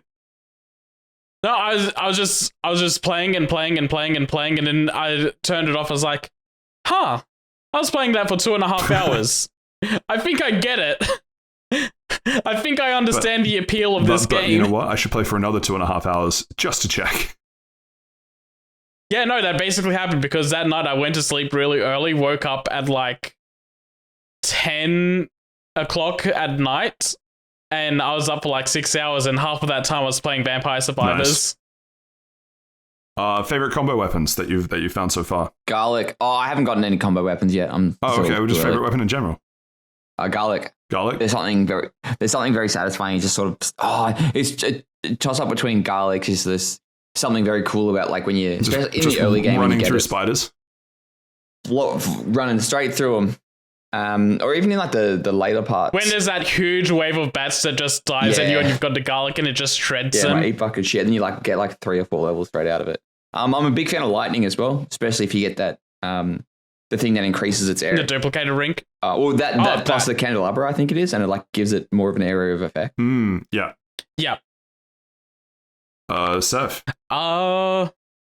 It's a tough call for me. This run I'm doing at the moment, I've got the blood whip. That leeches life of everything. I've also got the Bible that just constantly runs circles around you the entire time. But also the axe and upgrading that to turn it into the scythes is really good as well. It's not up to that. I don't think there's a single bad weapon in this game that I've used so far. That's true. No, there aren't any. I really enjoy. It's a combination of the bracer, which took me a little bit to unlock, so I don't know if you guys have unlocked that one yet. No, I don't have it. Yeah. And the knife, which when combined basically forms a knife machine gun that just shoots in front of you. Holy shit, that's fucking sick. The knife machine gun is very satisfying. I'm not going to say it's the best, but it's very satisfying. No, cool. Any final things? I don't really have much to talk about. As I say, I've put so many hours into this already, and I gave a lot of my thoughts last week. But any final things that you guys want to talk about with this? I'm really enjoying this game. Like I like with Loop Hero. Like I wouldn't recommend that unless you go like roguelikes, but I'd highly recommend this game. This game sort of sits in the same sort of, it's like Hades type of thing. It's like you'll pick it up for like a run or two. It's actually quite dangerous because I pick it up. Oh yeah, cool. I'll just play like 1 or 2 runs, and before you know it, I've done a couple. Especially depending on like. I've been sitting here for 2.5 hours. Yeah, you're fucking playing it. You should be listening. I thought your content wasn't very good. But yeah, I highly recommend it, and it's very cheap as well. It's on Game Pass, and the DLC is only like what $1.50 or something, $1.60, and it's only like a 200 something meg download, which in today's age is insane. Yeah. Yeah, no, it's surprising how little it is when you look at the AAA games and they're all like 155 gigabytes because fuck you. Yeah. To be fair, a lot of that is just on-disc DLC. Good old EA. I hate that so fucking much. But yeah, let's leave it there. Vampire Survivors, check it out. Definitely check it out. Score out of 10. Vampire Survivors chat. For the price, for the size, and for how easy it plays, easy 9 out of 10, 9.5 out of 10 for me. Yeah, 9 out of 10 for me as well. Because the thing is, right? I played it for 20 something hours. I paid $5 for the game. The fact that I paid $5 for the game, played it for 20 something hours that I've really enjoyed, that's a crazy high return for what I'd normally pay. For what I normally play. We don't believe there is no. It's how much fun you had, not how much time you spend in it. Like you can spend like what I'm playing Persona 3 Portable at the moment. I'll probably spend 90 hours in that. Like it's about the fun you have along the way. It's I do take your point. It is a lot of bang for your buck, but it is a very enjoyable game. Even if it was like only a 10-hour, 20-hour long game, fantastic game. 9 out of 10. Seth? Yeah, no, 9 out of 10. Dopamine hits are really good. It's extremely cheap, so it's really easy to get into. Steven will tell you to get it on Game Pass, but even if you don't have Game Pass, it's like it's $5. I think it's even literally less, cheaper. Like it's $3 it's literally US. cheaper than Game Pass. It's literally cheaper than Game Pass. I think it's free on mobile as well. I've heard that actually. Yeah. Is it really? Holy shit, that's fucking mad. Yeah, I was just about to say this is. There's like no excuse. This does sound like it does sound like it is a perfect mobile game. Like, and if it's free on mobile, if I can pick it up. And I'm gonna download. I'm gonna play right now. Yeah, it does have a very mobile game feel to it. But maybe there's just like the upgrades. It sort of feels like it wouldn't I wouldn't be surprised if there was like a gacha mechanic in it, or like you could pay money for it, but you can't. So you know what? Cool. In the, I think it just might be a combination of how simple it looks and that menu for the level up selection. In the weirdest way, if this is what companies meant when they said we're making a mobile game, why aren't you guys invested in this?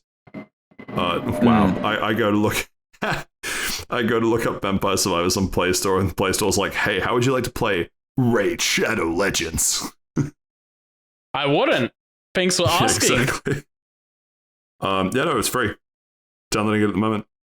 150 megs on mobile. Crazy. Anyway, I think we're good to move on.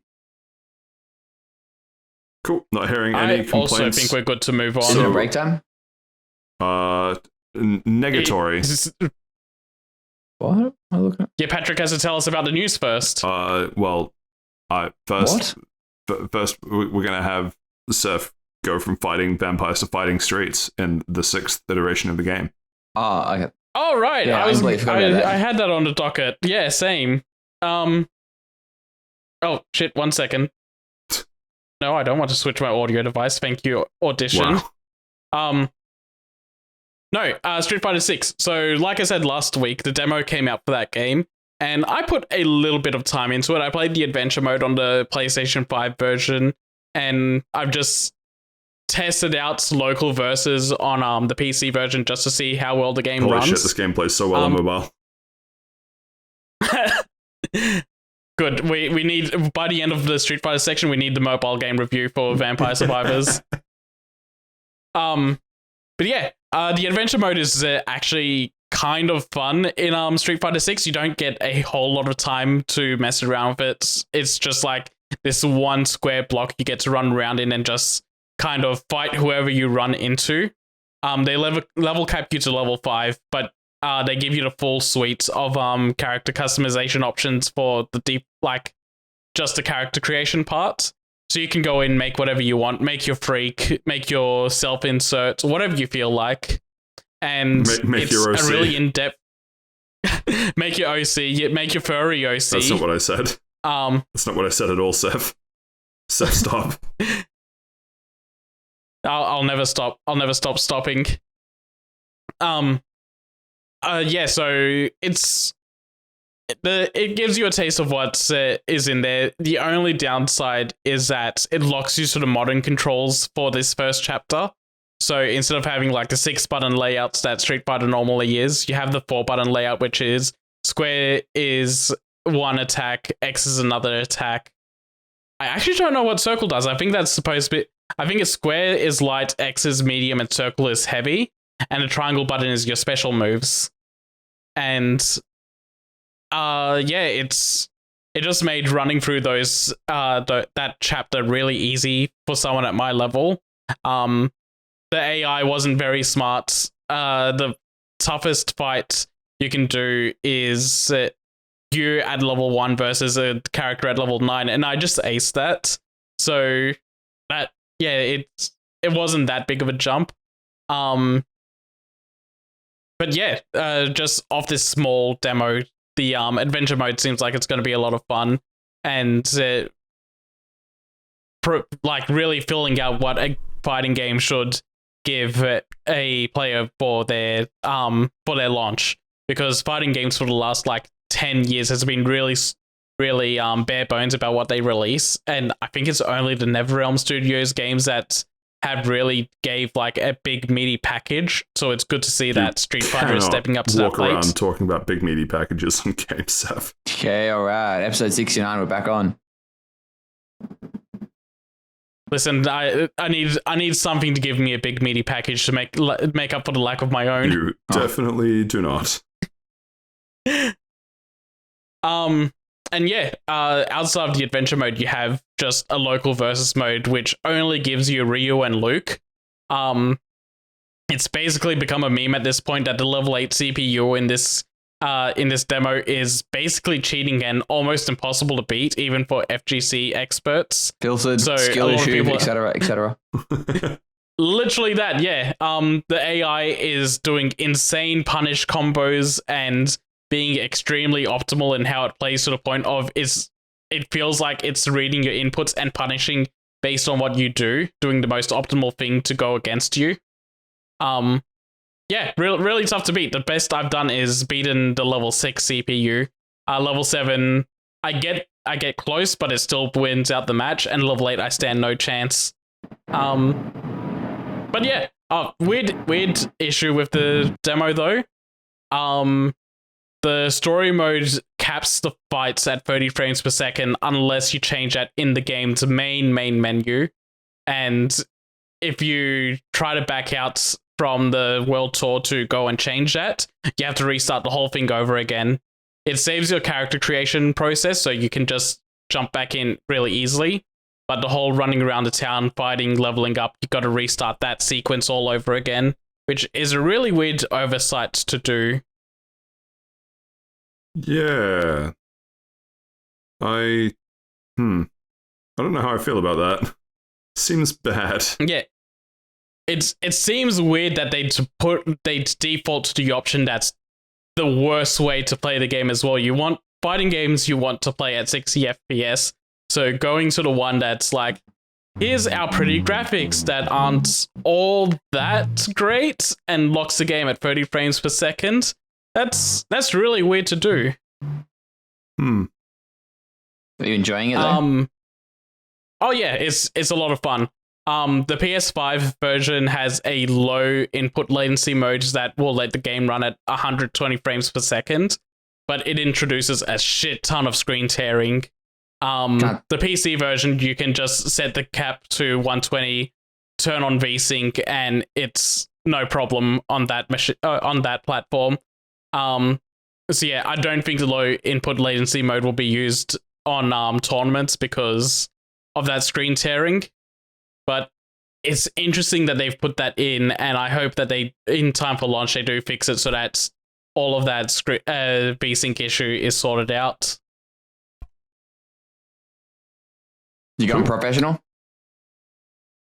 For $1 million, sure. Gotta start somewhere. Yeah, got that chance at $1 million. I gotta hit that grind. And yeah, we wish you all the best, specifically when we get to share in that prize money. Oh no, fuck you guys. I'm leaving once I get that prize money. Well, do we at least get a customary pair of Ford truck nuts each? I will be getting my own fast traveling lounge. About fast builders lounge. You know, we can build something for you. I'll get you to build it for me. I don't know. I feel like Steve wins out in that, actually. I always win. You pay him to build you a shitty lounge. No, I'll just buy the parts and then he's got to build it for me. It's not shitty at all. What the fuck? I don't pay him. What the fuck are you talking about? Shitty at all. Primo quality. Swedish company's going to buy me out soon. I wouldn't trust the craftsman on that. Yeah. Always up for Smoko, really. When is Smoko? Surely it's soon. It is anyway, actually. There we go. Shocking now, even, because with that, any final thoughts from you, Saif? No, Street Fighter 6 is going to be pretty fun. I don't know if I'm going to get it at launch, but it should be like within the month of the game coming out, I feel. And then, yeah, when I get around to getting that and playing through it, I'll let everyone know how the World Tour mode actually goes. So Steve, Patrick, how is that Mobile Vampire Survivors? Oh, I died. I haven't been playing it. Oh. I've actually had too much respect for you fellas. I'd rather pay attention to you. I can multitask. Yeah. Wow, this guy. Yeah. No, the honestly, one of the most underrated parts of it plays in portrait mode. I don't know why. It's just nice that it plays in portrait mode. Oh yeah, I remember seeing that in the trailer. Cringe even. Okay, well. Speaking of cringe, thanks for talking about Street Fighter 6. You're welcome. We finish Around the Lounge for this week. Thank you to you both. As always, means we get to move on to part 2 for this week, which is, of course, the news. And starting off, we have word that Olin Rogers finally got the green light on finishing off Final Space. This is something that I'm blindsiding the other two with because I care about this way more than they do. But boy, howdy, I don't know what that is. Am I I've never excited. heard of this. So Final Space, an animated series available on Netflix. The first season, I'm pretty sure, was Netflix. Maybe not original. I don't know. I've been able to watch it all on Netflix, but I don't know if that's the case everywhere because I don't think it's an original series. Anyway, it's an animated series. Very, very good animated series. Particularly season 1. Season 2 fell off a little bit probably just because of how good season 1 was, and then season 3 really picked up again. Problem was, ended on a cliffhanger, and then boom. Olin Rogers drops a video that says, hey, so Final Space survived 2 company mergers, which is why they were able to get seasons 2 and 3 out. But the latest merger killed it. I think it's with Warner Brothers now. After the merger, I don't remember who it was with before, but Warner Brothers bought them out and basically said, you know what? No, we know it's a cliffhanger, and we know that there's a very dedicated fan base out there watching it, but just like what Netflix is doing with all of the shows that get any amount of good rating and publicity, kill it after season 1. Keep them keen, as they say. Yeah, Warner Brothers seems to love to do that. And so they gave Olin a take it or leave it deal. So he's like basically the one man band behind the scenes for it. And so he's been trying like crazy for a year plus, 18 months, maybe even 2 years. A long time, a very long time, maybe even longer than that actually, trying to get the last couple seasons made because he got to the cliffhanger on season 3 and then said, I have 2 more seasons in mind to wrap the whole story up. Warner Brothers was like, fuck you, we don't want you to make us money for some reason. And so he's been trying for ages to get it to put a deal through. And then Warner Brothers came to him recently and they were like, okay, you can make a graphic novel, but you're not allowed to sell it online. And all these other weird stipulations. Sorry, you're allowed to sell it online, but it can't be on Amazon or any other digital marketplace. And it can't be a digital-only version. It has to be a physical version. It's such a weird fucking set of rules. God, I hate Warner Brothers. Anyway, and so Olin was like, you know what? Bet. And so he put out a video talking about how happy he was that he was able to do this, and that because he's self-publishing this thing, can only do 10,000 orders. I saw the video 2 days after he uploaded it, and I ordered it, and my order was in the 11,000s. So either I've just donated a bunch of money to Olin's project, or I get my own signed, or at least that's what he promised for the copies ordered. I don't know if that's also for the first 10,000 or not. Copy of the final 2 seasons of Final Space and a graphic novel, and boy am I excited. You can go to finalspaceends.com if you are as excited as I am for this. You can order it. It's a little expenny, I think. I don't typically buy graphic novels. I don't really know what the going price is, but a little expenny for what I figured it would be. But he tried to price it fairly for the amount of work that it would take to completely wrap up the Final Space story, and it would be bigger than most graphic novels. So fair enough. I'm very happy with it, and it should arrive, if everything goes well, at the end of next year, just in time for me birthday. But yeah, just wanted to drop that in there. Go to finalspace.com if you are as interested as me in that. Next up, hinted at this before, but Argentina deciding, you know what? Bowser isn't the only person that should be enslaved to Nintendo for the rest of his life. The people behind the TV channel, I don't remember which one. Does it say? Gen TV, also going straight to anime jail by airing the entirety of the Super Mario Bros. Movie. And you're probably thinking, but Patrick, that just came out. It's only available at the movies. You're right. Yeah, fucking rogue is that. Holy shit. They got a clean copy of that movie. As Anon on Facebook put it, looks like Argentina is about to become the next Japanese colony. And I don't think they're that wrong, actually. Yeah. The way I'm seeing it is that Argentina was to get in on giving 25% of their income for the rest of their life to Nintendo. Because the thing is too, right? The thing is, it's not just about people going and being able to watch it. It's about everyone with a DVR now having a pristine, high-quality rip of the Super Mario Bros. Movie while it's still in cinemas. And you know what the best part is? No one... And I'm not advocating it, but it is available online. I mean, Seth, if it was you, you'd emulate the fucking film. I don't know how, but you'd do it, all right? What were you going to say, Steve? I'd emulate a DVR. That'd show Nintendo. Yeah, I'm looking at Pirate Bay at the moment, and there are a whole smorgasbord bunch of rips. Do you hear him, Nintendo? He's on Pirate Bay. Get him. That's him, officer. I'm only going agents so I after know him. where not to go. We'll get to that. Ugh. Yeah, I think it's funny. I think the fact that apparently no one in any of the broadcasting structure of Gen TV at Argentina went, hey, maybe we didn't stream a new release movie, one of the highest grossing of, like, certainly the highest grossing animated film of all time, but one of the highest grossing in general for a box office day weekend, at least since COVID, if not the past 10, 20 plus years.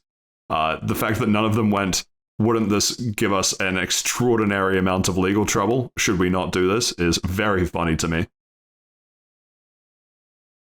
There were a lot of red flags, but luckily for the Gen TV runners, red is their favorite color. That just means it goes faster, right? Yeah, that's how it works for me, isn't it? All those walls in their back are just speed Good holes. old orc approach. Yeah, I don't think there's too much more to add to that. Good luck. Argentina, it was a... you know how they say, don't cry for me, Argentina? It was a pleasure knowing you as a country. Good luck fitting the shackles around the I don't even know the geography of Argentina. Figure it out. Picture Argentina, the country, in shackles. That's what Nintendo will do. They'll find a way, trust me. My uncle works at Nintendo. He said they were going to do it. Just guillotine it out of South America. They copy paste, but instead of copy, they cut and then they don't paste. Gone. Thank you. Okay, that was a good one. That was clever. Speaking of cutting, actually, I don't know if that one holds up as well. Did you want to retake? No. We'll leave it in. Mulligan. The people need to know that even I have faults every now and then. Faults I'm sure they do. No scale near Wizards of the Coast, who take another fucking massive L with deciding to send like I'm trying to think of like a funny meme way to say this. I can't even think of like a funny meme way. They literally sent thugs to go reclaim Magic the Gathering cards. Who the fuck did they think they had to take Magic the Gathering cards back from? Have you seen the average Magic the Gathering player? Well, no, have you actually, like, so this is weird because from my understanding, he bought he pre-ordered the cards. Yep. He got the cards and he's like, oh, sick, like I got these early. And then before you know it, they're kicking the they're kicking the door and they're like, hey, those things you legally bought and it's out. That thing you legally bought, turns out we fucked up. So now we're raiding your place. Give us your shit. It's not just any thugs. It's the Pinkerton Agency. I don't know who those people are. They're one of the most notorious union busting thugs in American history. They were basically, this guy's a union, eh? They were basically police before police were a thing in America. Their roots go deep.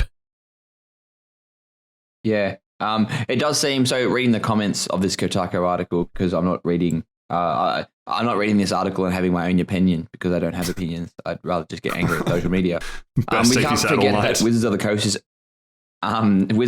is owned by Hasbro, and this is a very Hasbro thing to do.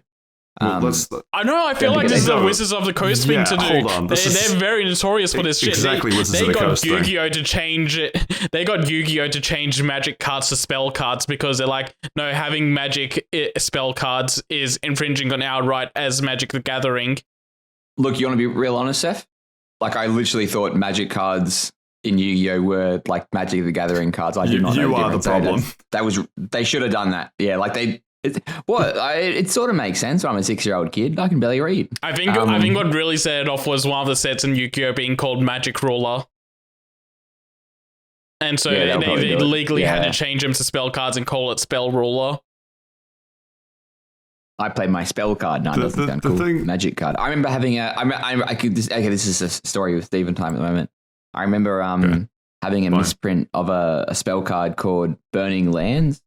And this was back when they were called Magic cards. And like on the card, it said Magic P card, like a magic with a P on the end. And I always thought it was like mega rare. I don't know where that card is. Hopefully you're doing okay, Burning Lands. Hopefully you're doing okay. I got a shit ton of really bad knockoff Yu-Gi-Oh cards in my drawer. Parkley Markets? Yeah, Parkley Markets. Base, there we go. Wow, way to just dodge yourselves, guys. all of the vendors with Yu-Gi-Oh cards in tins. Yeah, so good. This is fake. This is fake. This is fake. Don't care. Don't care. Don't care. This is how I play Yu-Gi-Oh. Right. Yeah. No, I don't. Oh, I thought Saif was going to go. Maybe he's having some audio issues. Probably. No, I literally finished my sentence and that was it. Oh, okay, cool. Let's go back to 5 seconds of awkward silence. Then. No, I can make it longer if you want. All right, hear me out. You're Wizards of the Coast. You realize that you've... Oh God, what am I doing? Okay. After the existential crisis, you realize there's another one that's about to hit you because you've just realized that someone is opening up a forbidden pack of new Magic the Gathering cards for their YouTube channel. It's a pack from the future. Yep. Cool. All right. So we're all on the same page. Do you ring them or email them in some digital communication and say, hey, we fucked up. Let's talk about this. B, go to his house in person and be like, hey, we fucked up. Let's talk about this. Or C, send Thugs for Less from Ratchet and Clank 2. Manservant, kill him. Kill him. Kill him now. When you really think about it, this guy got let off easy because if this was Nintendo and he did that, he'd literally be going to jail for the rest of his life. Like, we always like, oh yeah, Nintendo, they're pretty harsh, but they're I cannot believe that after Gen TV streamed the entirety of the Super Mario Bros. Movie, they streamed this guy's YouTube video. Just add... No, look out behind you. There's a red dot on your head. No. Add the whole thing to all of Argentina. Yeah, I don't have anything more to say about this. I think Wizards of the Coast are a bunch of... Honestly, from all the press that they're getting, bunch of shitheads. I'm guessing there's some great people that work there. I'm sure not all of them are shitheads, but boy is it looking like a barrel of bad apples at the moment. So I just want to quickly go over what happened to the poor guy. So the Pinkertons come. So they rolled up. His wife they killed his dog in front of him. His wife starts crying. It's the first thing in the morning, and the Pinkertons basically show up and go, "Hey, so we need you. Wizard of the Coast sent us. So we need you to return these cards." Do you imagine? Wait, sorry, I'll let you finish the sex stuff. But just imagine that they get the wrong house and a bunch of thugs show up. You have no idea who they are, and they say, "The Wizards of the Coast sent us." Has absolutely no idea what Magic the Gathering is. No, like all Wizards of the Coast. It actually sounds like a cult. Yeah. You're like, who the fuck are you? Sir, I've never played a Magic in my life. Oh, God. Anyway, sorry, Saif, continue. Yeah, no, so the Pinkertons told them to call up Wizards of the Coast, and the people at Wizards of the Coast were actually pretty nice and cordial, and they're like, because look, we want to figure out where his house. They're like, hey, we want to figure out where the hole in this happened, and we'll apologize. We'll compensate you for the products. Blah blah blah. Apparently, though, the Pinkertons were trying to get the county sheriff involved and try to fine him $200,000 and a decade of jail time. No, that's what they were threatening him with. They were like, hey, if you don't do this, then this will happen to you. Yeah, that's why I said they threatened him with that. They weren't just like, hey, give us your Magic the Gathering cards and $200,000. and spend a decade in jail. They show up. Just for getting the things you paid for early. Jesus Christ. That's what you get. It's someone else's fault, and you're like, nope, decade in jail. I love that. Steve is weaponizing the specific case as to why you should never pre-order games. Look, I'm not going to say it. I'm just saying, don't pick it up early. If he had waited 4 years, gotten it for 75% off, he wouldn't have no problem. I'm just saying. Then he'd still... Steven, I'm sorry to tell you this, but the Magic cards do not go 70% off. They go like 700% increase. Yeah. The paying... Yeah? Well, then maybe he should have waited. Honestly, he wouldn't have gone to jail if he waited. $200,000, cheap. Cheap by comparison. What's that Black Lotus card worth? Like $250? Oh, man, I'm telling you. Us fellas that wait 5 years. I don't know what the moral of the story is. Just don't buy Magic Gathering cards, I guess. Don't be a wizard on the coast. It's a bad time. Never again. Don't be a coast on the wizard. Don't be a coast with that guy's wife. Am I right, fellas? No, never. A 9.5 mint Black Lotus card currently on eBay is listed for $999,999.99. How many bids? One. No bids and no best offers. There you go. Then it'll stay there for a while. That's someone taking the piss. The best I can do is 5. Handful of Smarties in a Game Boy Color. Final offer.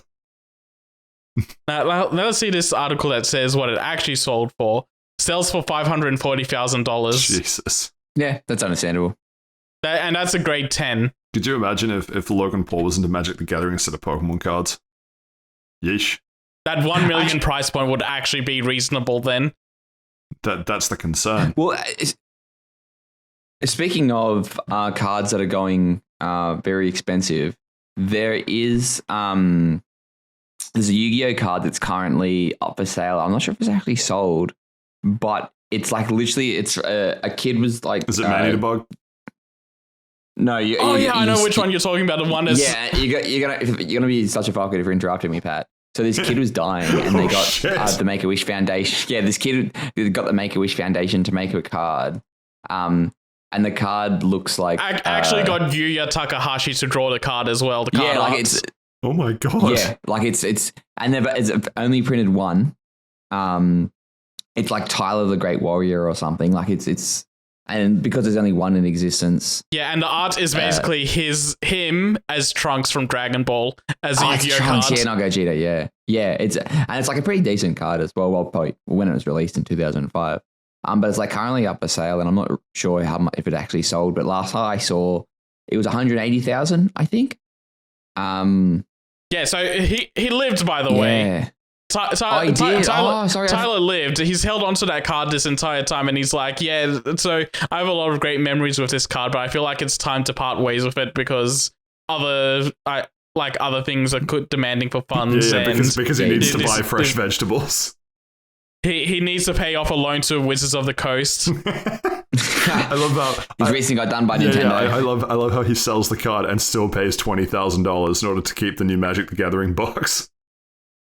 Yeah. But yeah, no, just thought I'd bring that up while we're talking about expensive cards. Yeah, fair enough.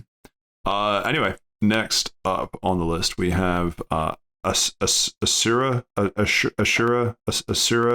know. This is a Saif story. I'm just going to zone out for a bit. You know what? You're right. I'm zoning out too. Where's Vampire Survivors? Saif, you read this.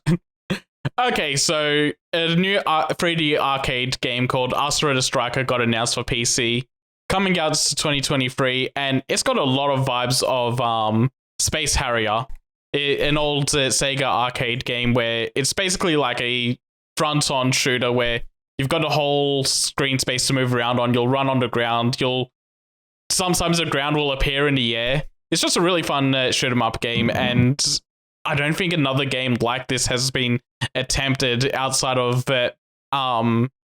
little cameos in games like Bayonetta, so it's really interesting to see a game come out in this style, like in this decade. And I'll be keeping an eye on it. I think it looks interesting. Patrick, this is where you're meant to do a segue. Sorry, I fell asleep, and I'm now Patrick. Do you know what now, Patrick? Take it away. It was so bad, but I'm now obliged to see where it goes. No, okay. I'm done. Well, next You're up, done being Patrick? Next up, we have word that when you're trying to find something to watch when you fall asleep at night, people will be reading Reddit stories not only with Subway Surfers playing in the background, but a new game called Bright Tracer coming soon.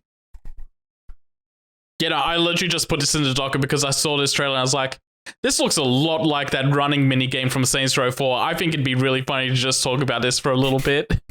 Haven't played Saints Row 4. True. All I see when there's a trailer for it. This is Jetpack Joyride. This is Temple Run. Yes. Yeah, Saints Row 4 didn't invent this. It's Temple Run. is a good call, actually. I was thinking Subway Surfers as well. Something where you as a 24M talking to your 20 to 22F girlfriend about some issue or whatever the fuck the usual Reddit story is. AITA. Yeah. Me, 25M, and my girlfriend, That's 26. That's the one. That's the one. I watched the trailer for this. So me and my girlfriend like to get a little freaky in the bedroom, and I dipped my penis in peanut butter.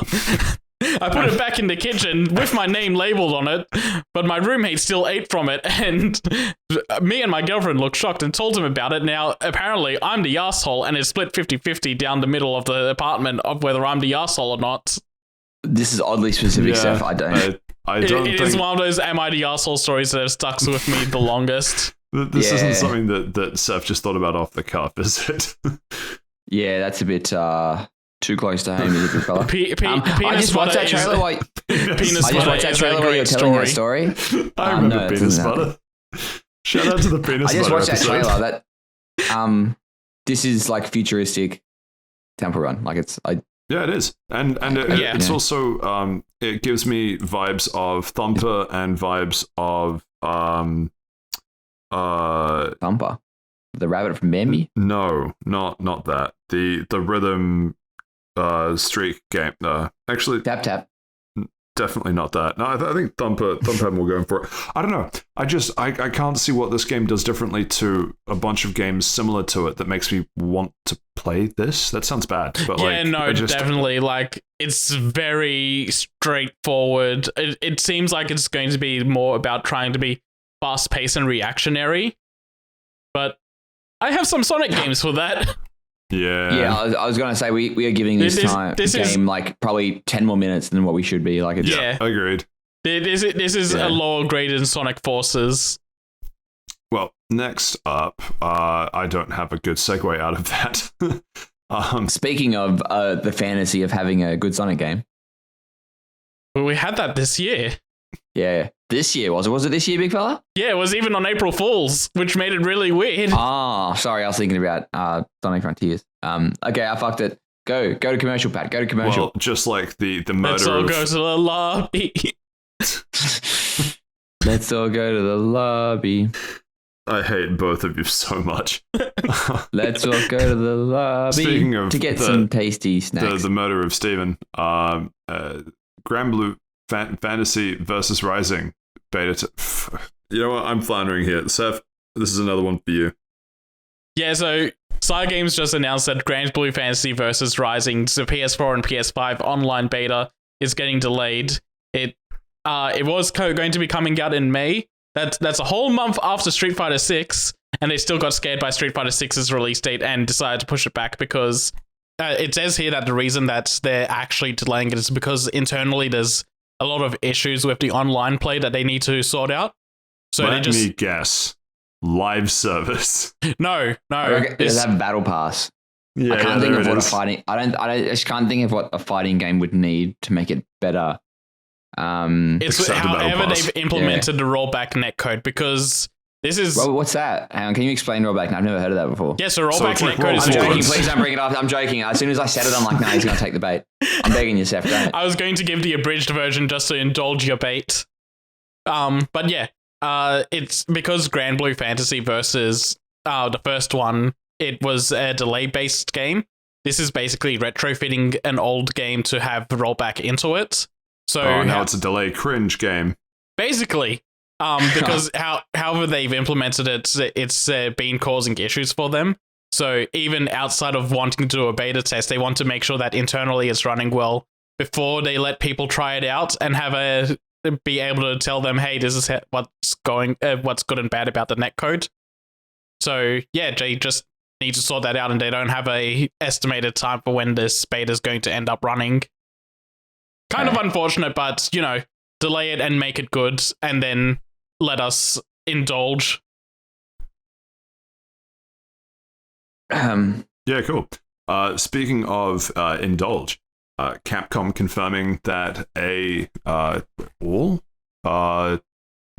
just future Capcom games will have clear support. Excellent move. Good plan. Incredible news. Monster Hunter can only benefit from this.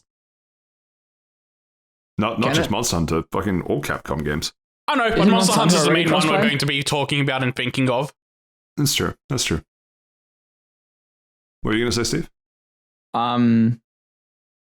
I don't know. Thanks, Steve. But yeah, they're already on track for this because Exoprimal and Street Fighter 6 are cross-play.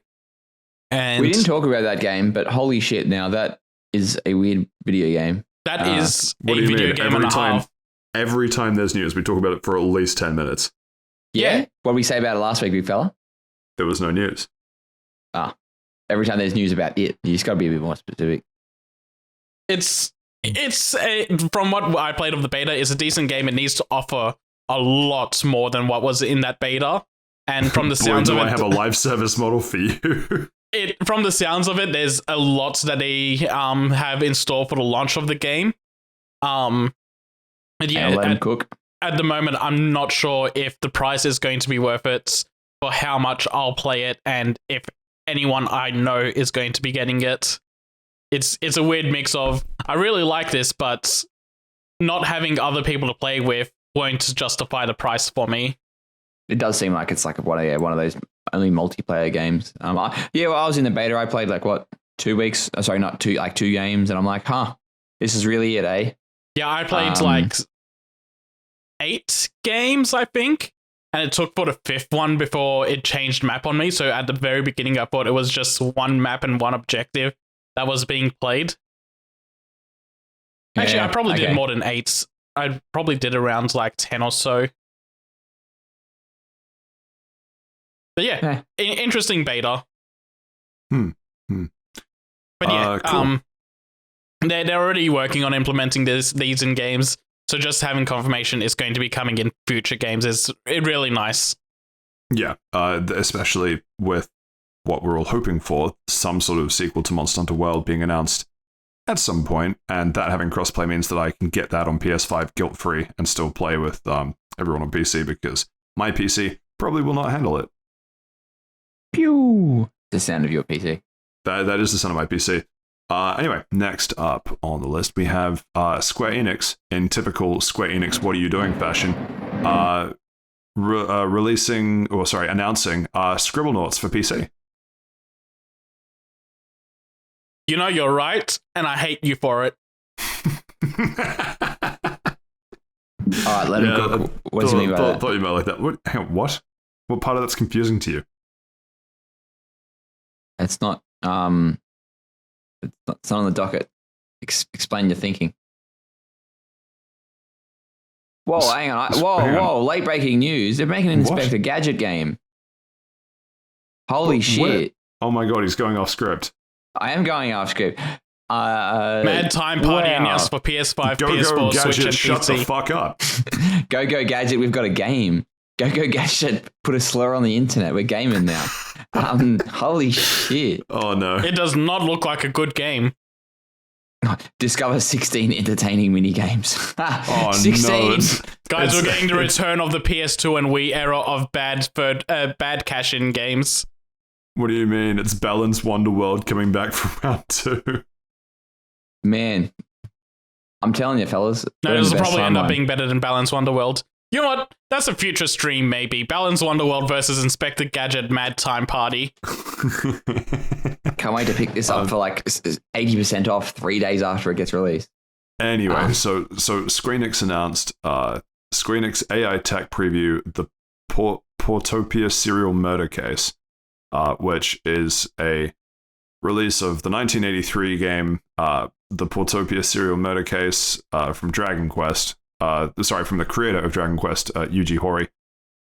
But, I mean, there's been talk about using natural language processing in games to give people more choice, but it really, from what I'm seeing of this, just looks like Scribblenauts with extra steps. Yeah, so this is based on those text-based adventure games where you type in what you wanted to do, like it gives you a prompt, and you type it in what your response is, and then it'll either continue on. Gun. Yeah, it'll either continue on or it'll bounce back. We do not understand that. Please try again. Gun. Ring. Pick up gun. Ring. Yeah. Ring Wizards of the Coast. Wish you didn't say that. Watch the Super Mario Bros. Movie on Gen TV. But yeah, I think there's an interesting conversation about using like natural language processing to enhance these type of games. I don't know if I'm the person that's smart enough to have that conversation, honestly. So I am. Yeah. You know what? Okay, go ahead, Stephen. I'm all ears. Hold on. Well, let him cook. Well, no, we're at a point where, like, because Scribblenauts, and I didn't play Scribblenauts, I just saw a couple of commercials and made a bunch of assumptions. So that had a lot of stuff on the back end, like they coded in a bunch of, not a bunch, like thousands of different words. And so if you typed in that word, the thing would appear. But if you can skip out that stuff on the back end, if the AI itself can figure out what you mean, it can create essentially anything. So a story like this, it's very interesting. It's not the same premise, I'll give it that. This is more of a VN adventure type game, point and click, where should be no surprise, I believe these games are 10 years too late. But then at the same time, maybe this is the new resurgence of adventure games. Maybe the adventure games get a lot better with AI because there's no, I have an idea, I just don't have to fucking click the right thing. It's like I type in like a question and it gives me an answer type of thing. I think we're almost there. With putting AI and adventure games together, and this might be a good first step. I reckon it's going to be fucking dog shit when it comes out. But that's the thing. Yeah, someone has to do something like this. Of course, it was Square Enix because they don't believe in releasing good video games. But Square Enix must do something like this so that Microsoft buys them out in 3 years' time and it does it better on Game Pass. That's my 2 cents. You to think that Microsoft will be the ones to buy them out and not Sony. Yeah, Sony, like if they didn't buy them 10 years ago, they're not buying them now. Sony has a lot of stocks in Square Enix, actually. Yeah, no one knows why. Those exclusives. When are we getting the Final Fantasy VII remakes or Final Fantasy 14 on Xbox? Never. Cope. Go directly to jail. Do not pass go. Do not collect $100. Well, but Wizards of the Coast send me $100. Should I collect that? No, you got to send them $200,000. I don't think you understand how a cult works, Steve. I don't think you understand about pre-ordering, Pat. So I pre-order something. It comes early, and then I go to jail for it because they made a mistake. To finish up on this, the tech could be interesting. There's a whole bunch of ifs around this. Yes. There have also been proof of concepts put out in small pieces over the last 5 to 10 years. So yeah, I agree. I don't think this is the game that will fully embrace the tech, but it probably is an important step on that journey. And the question is whether it shows enough promise for other people to invest, because I don't know about you fellas, but jumping on the whole AI bandwagon, real similar to Facebook looking at the world and going, you know what the world needs? The metaverse. Yeah. So we'll see. Look, as someone that has no skills but a bunch of ideas, you'll like this next article. Yeah, I know. Well, that's why I'm bringing it up.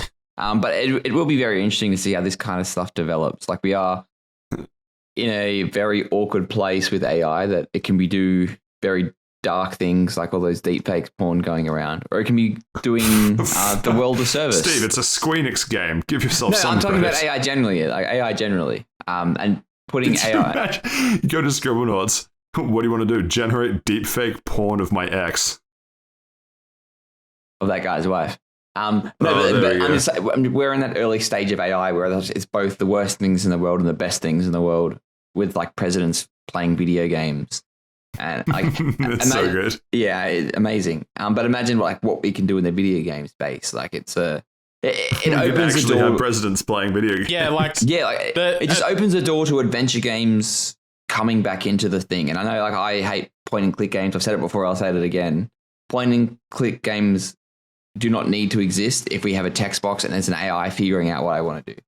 And I'm very excited about this kind of stuff. When I first saw this, the Square Enix, they call it a tech preview. I was very excited. But realistically, we are a long way to go.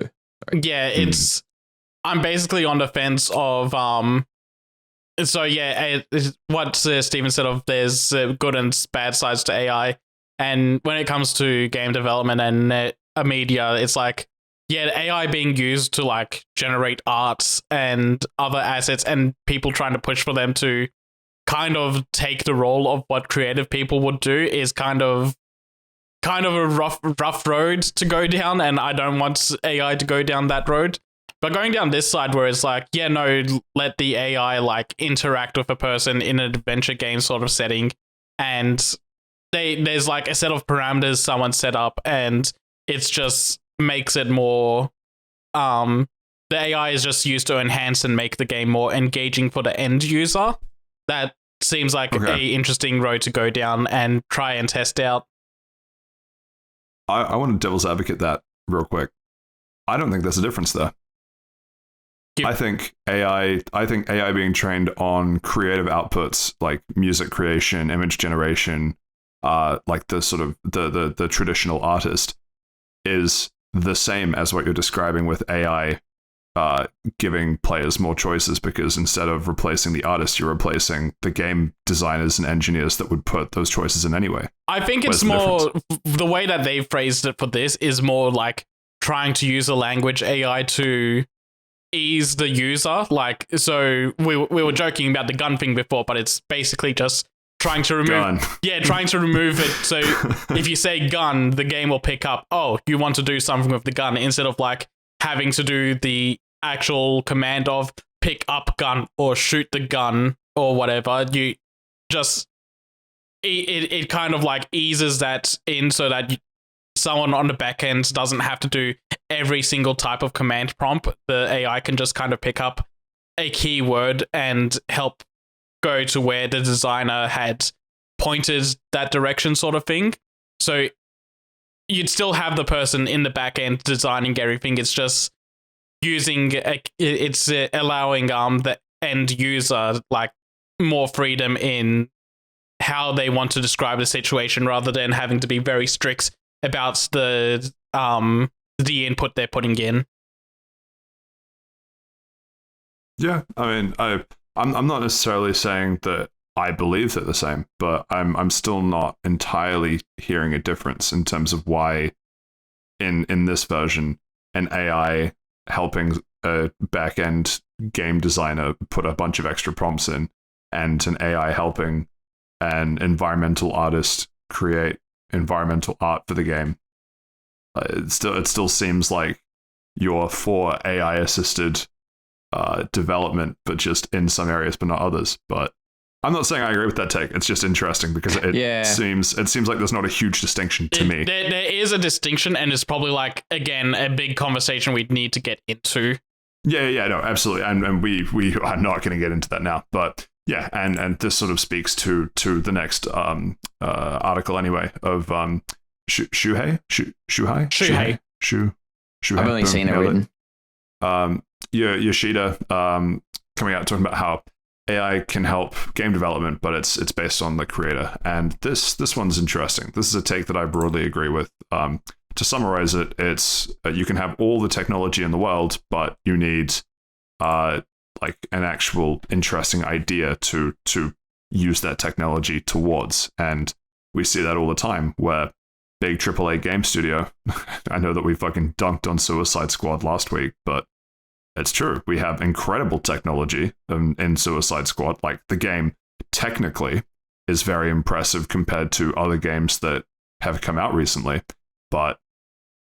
And this is entirely conjecture from me, the creativity behind it is a fucking dumpster fire, so the game overall won't be very good.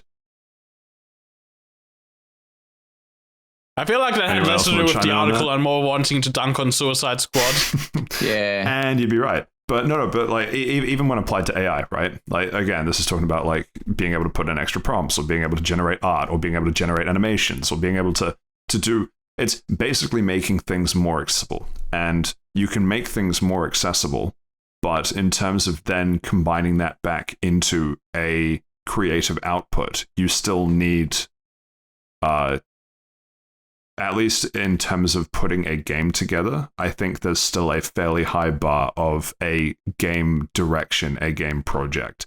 It's very easy with the tools available, even now, to make good sounding music from AI. But that single 2-minute clip is not anywhere in the same ballpark as making an enjoyable experience that someone plays through at this stage. And it would take, hopefully, still a fair amount of time for an AI to get to the point where it reduces that bar. Because if it does start reducing that bar, I see us going back to the Steam greenlight days of Asset Flip City. Yeah. That's sort of what it is. That's what will happen. It happened in, when was it, like the late 2000s, early 2010s with like RPG Maker and everything being like that for a little bit. It'll take some time. There'll be a lot of shit that comes out, and then it'll fall into its groove, and then everyone will start using Unreal or something. I also think that eventually the AI will come along and replace Yoshida himself. So, he's on a timer. To me, this reads more like what Atlas is wanting to do and using AI prompts to hash out concept designs. And on that topic, I'm like, I understand where they're coming from in that sort of sense, and that, it is very quick to put in a prompt for an AI to generate like 20 images in the blink of an eye of like, oh, I want an Ice Queen for Shiva for the next Final Fantasy game, so I'll just put in that prompt, get some concept designs going, and then I'll finalize something myself based on those. But there's that element of the creative process that I think gets lost if you do that sort of prompt gateway, where a large part of the creative process is just trying to hash out those ideas from scratch and iterating and iterating and iterating, and that's how you end up with something really amazing. And a lot of like going back to the Atlas case, I think a lot of those demon designs, you wouldn't be there feels like there's a personality behind some of them that you wouldn't generally get from trying to put those kind of keywords into an AI prompt, and getting it's kind of like the whole journey of creating that asset is what gets lost in these conversations. But then again, if someone uses AI as a starting point, if someone iterates on AI versus not iterating on AI, like, sorry, what I mean is someone generating 20 different images and then finalizing a design versus someone brainstorming, hey, this is the direction that I'm thinking of going, XYZ, fill in the blanks, and then iterating off of what AI has given you. I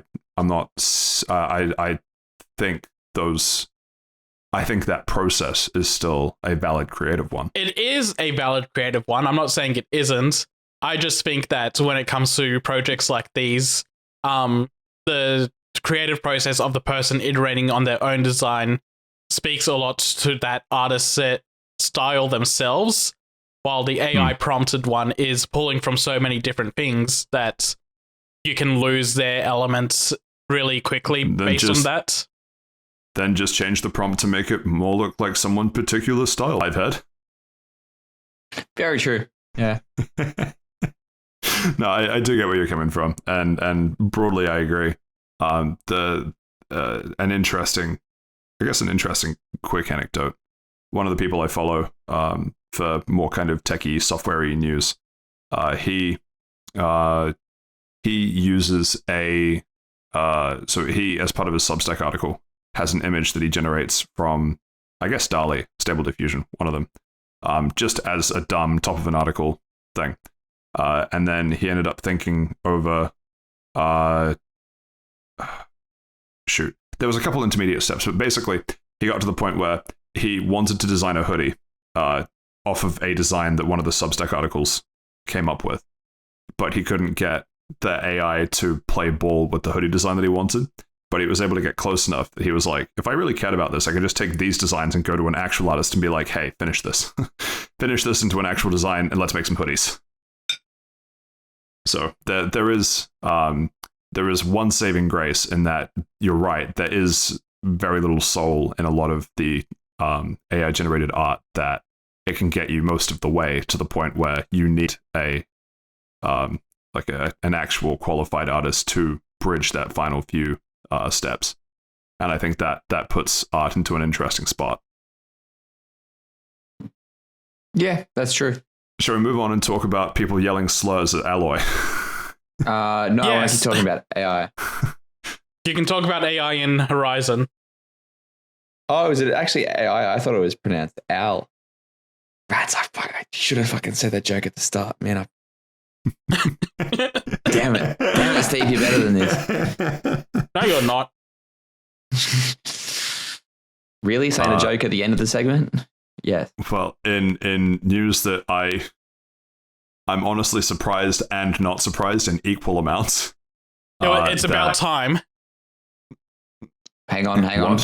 What? Let him cook. For the Metacritic part of this, not the review bombing part of this. Jesus.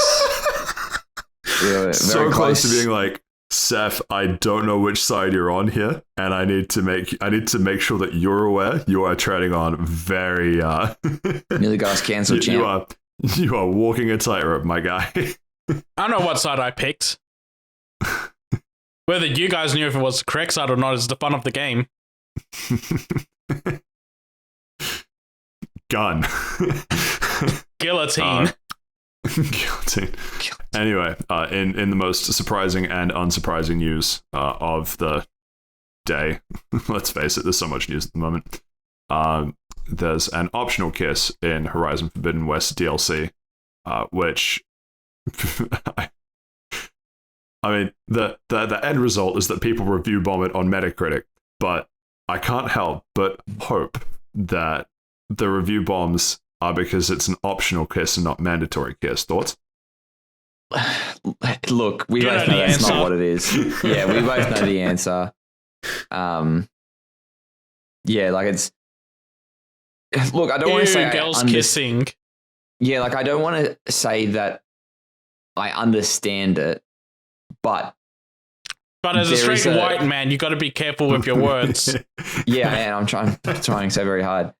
But if it was, yeah, I can't even like try to justify it. Like it's literally a story. Message your words to Saif and then have Saif say them. No. The people review bombing literally have to touch grass.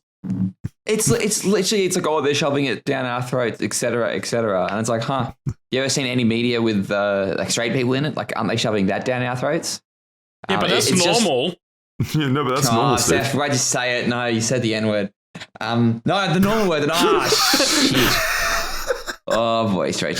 I'm saying it with a sarcastic inflection to make fun of people that say it that way. Yeah. Steve, please put down the shovel. Your friends care about you, not us, but like your friends. Yikes, that was like comedy errors. But yeah, no, we need to keep our distance, like professionally. Yeah, well, it's like a James Franco, Seth Rogen type situation. Anyone with Kanye West. It's a shame that, and I don't really see what Metacritic bombing does. Like, there probably is like some weird stats out there that it's like all these people bought this DLC. It's not in the base game; it's in the DLC. Don't forget.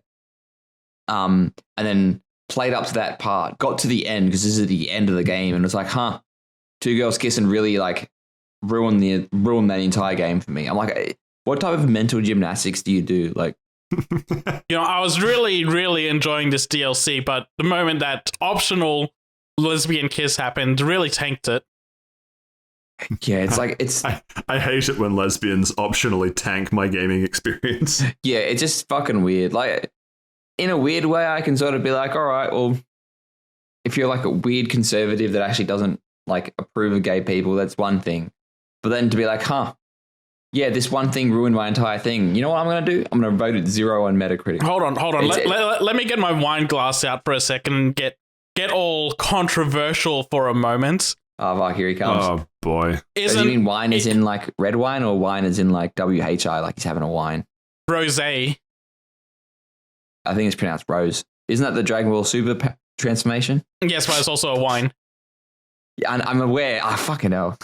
You're a piss head. Now I'm the retard. But yeah, isn't lesbian kisses supposed to be the more acceptable one? It's only acceptable when it's in porn, don't forget. Whoa. Okay, but like, sure, let's take that argument. Okay, it's the more acceptable one. It's still getting review bombed. What's no? That's why I'm trying to poke a hole into. It's getting review bombed, even though for so long in all of media and everything I've seen, straight people basically go, "Oh yeah, lesbians kissing is hot." Oh, okay. I see what it just you mean. makes things better. Well, clearly not, right? Clearly not. Apparently, it's now a part of the agenda too. Go woke, go broke, as they say. So my concern, it's not necessarily about this, but it's about the idea of what a review bomb is, because I think we also need to be careful, not about like one optional kiss in a video game, but that if people dislike the game and they rate it 1 star on Metacritic, how do we tell the difference between them saying, I don't like the game, these are my reasons why, and someone saying, I don't like the game because of this optional kiss? I think I'm not it's trying to intent straw of man the message, argument, because most of them that actually give a reason are pretty lengthy, or at least like a paragraph. When it's so you when differentiate it's a bomb, it based on backing it up. Or no, you can even tell basically like, that, yeah. And yeah, or if someone gives it a 10 or someone gives it a 0, it's like, okay, they'll give it a 10. Great game, or give it a 0. Oh, gross, 2 girls kissing. I'm like, you can even like tell, like, you don't even have to read the words, like, okay, this is a 0, don't care. This is a 0, don't care. This is a 10, don't care. Yeah, and I guess you can still have people in those 0 and 10 ranges that are serious, but those two scores directly are the ones that I think are the ones where bombing happens the most, and you need to moderate those ones to see what is a serious person reviewing that and what's just going with the outrage or going with the super praise that's outblown. And by that I mean to go against the bomb. You have these people giving it 10s to try and counteract it. Yeah, and do you see that also as a problem? Yes, in the sense that the bombs have made it have to be a thing that happens as well. Sorry, I'll let you finish. Got one follow-up. No, I'm basically done with that thought. Go on. Yeah, okay. So I guess context for the article. This is also not just about the optional kiss and the review bombs, but the Metacritic is going to try and do something about it. Our team reviews each and every report of abuse, including but not limited to a bunch of just fucking shitty human behavior. And if violations occur, reviews are removed. What I would be curious about happening, and I'm not saying this is entirely hypothetical, but let's say Metacritic today cracks down on all of the people, quote unquote, review bombing games. Yeah? All of the low scores that are deemed to be bomb behavior are removed. What if online groups decide, hey, our scores get torn down if we bomb it? What happens if we give it perfect 10s and reverse bomb it? And you might be saying, fucking straw man, that's never going to happen. But the point is, artificially inflating a score on either side seems like it should be a bad thing. Oh, 100%. Yeah, 100%. But what I'm saying is, I think it would be an interesting behavior to observe if they do the kind of ironic thing. 'Cause I swear this happened. I don't remember what it happened with, but there was something where the way for users to give feedback got removed, and so it was like love bombing or something. But I don't think it was a video game. It was something else in media, I'm pretty sure. And they ended up giving it like perfect. Maybe my mind's just doing weird jumps of like the Morbius effect, where everyone universally disliked it. Yeah, but they ironically gave it perfect scores. And I can't help but feel like there's a situation that could occur where groups start trying to do that. And I'm not saying if it's good or bad, and I don't have an opinion. I'm just trying to figure out what Metacritic would do in that situation. Yeah. Because then they'd have to try and figure out, Like that, it seems like that would be more of a mess to untangle than finding the people that are obviously giving it negative scores. Well, I think it's like the rationale that goes on between like love bombing, which is inherently like a better thing to do and can only have a good outcome, versus hate bombing, which occurs for any reason under the sun, whether a game is quote unquote too woke, if they do something different, if they release a game on one platform but another. Like, remember big console wars, and it's like, oh, this game didn't come to Xbox, I'm going to give it 0 stars. Like, it's the rationale that goes in between the two is different, with the negative being it's more hurtful for marginalized groups and minorities, whereas love bombing, while there is the only real negative is like, oh, you might be inflating its worth. So I think it's more of a focus on the negative, the positive. Yeah, no, I think the extent of the harm at either side is very different. I'm just saying, like, you know, Metacritic comes out and says we're reviewing it for racist, homophobic, all these other sorts of behaviors. We're removing the negative scores. But if it turns into an ironic type situation, yeah, God, I don't envy trying to figure that out. Well, okay, so yeah, I think it just becomes if the person is going to try, like, how they're going to try, because it's going to be very obvious if they review bomb it and go,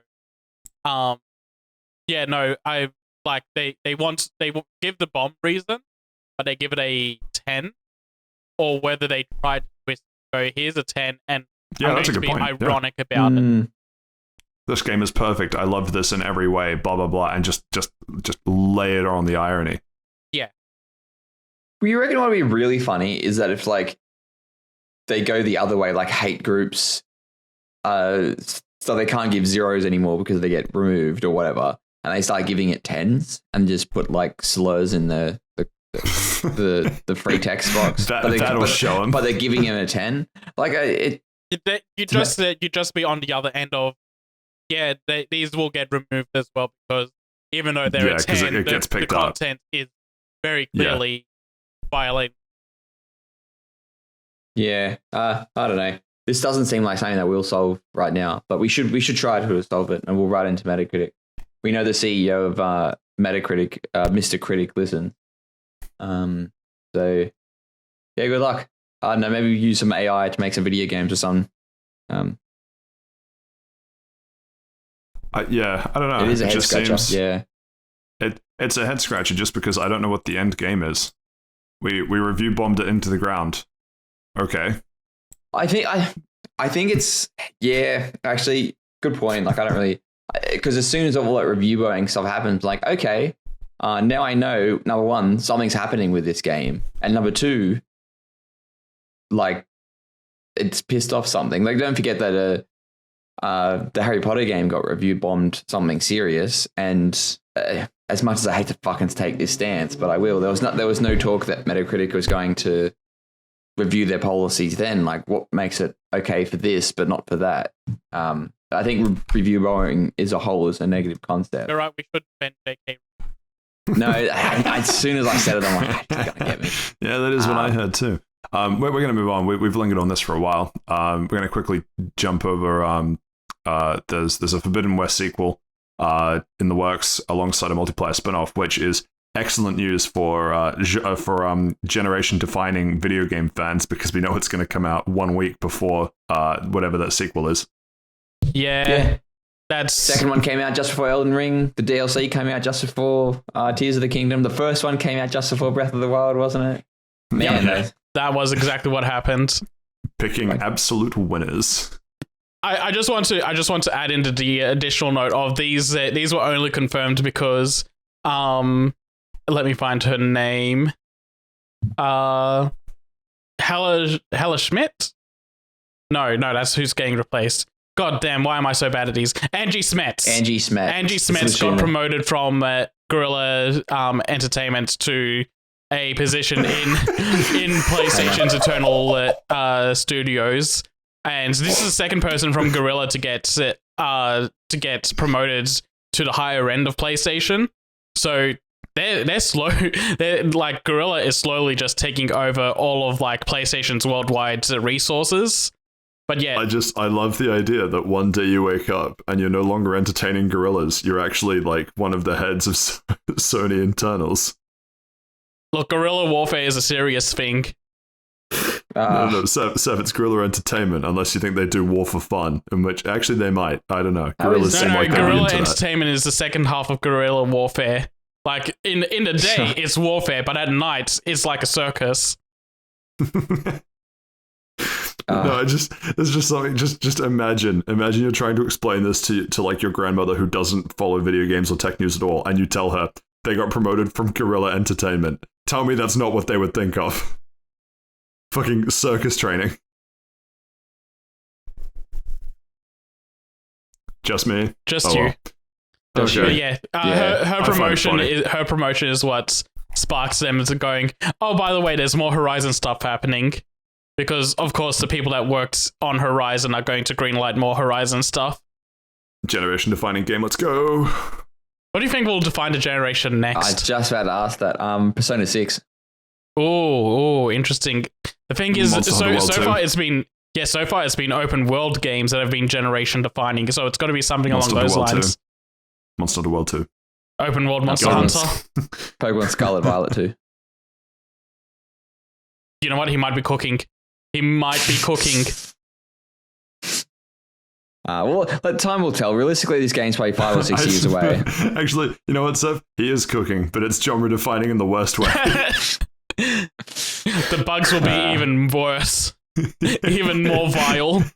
Switches come to life just to like strangle the people that play them. It might even still be the Switch by then as well. Firstborn. It won't even be the Switch. It'll still be the Switch, like with 10-year-old hardware.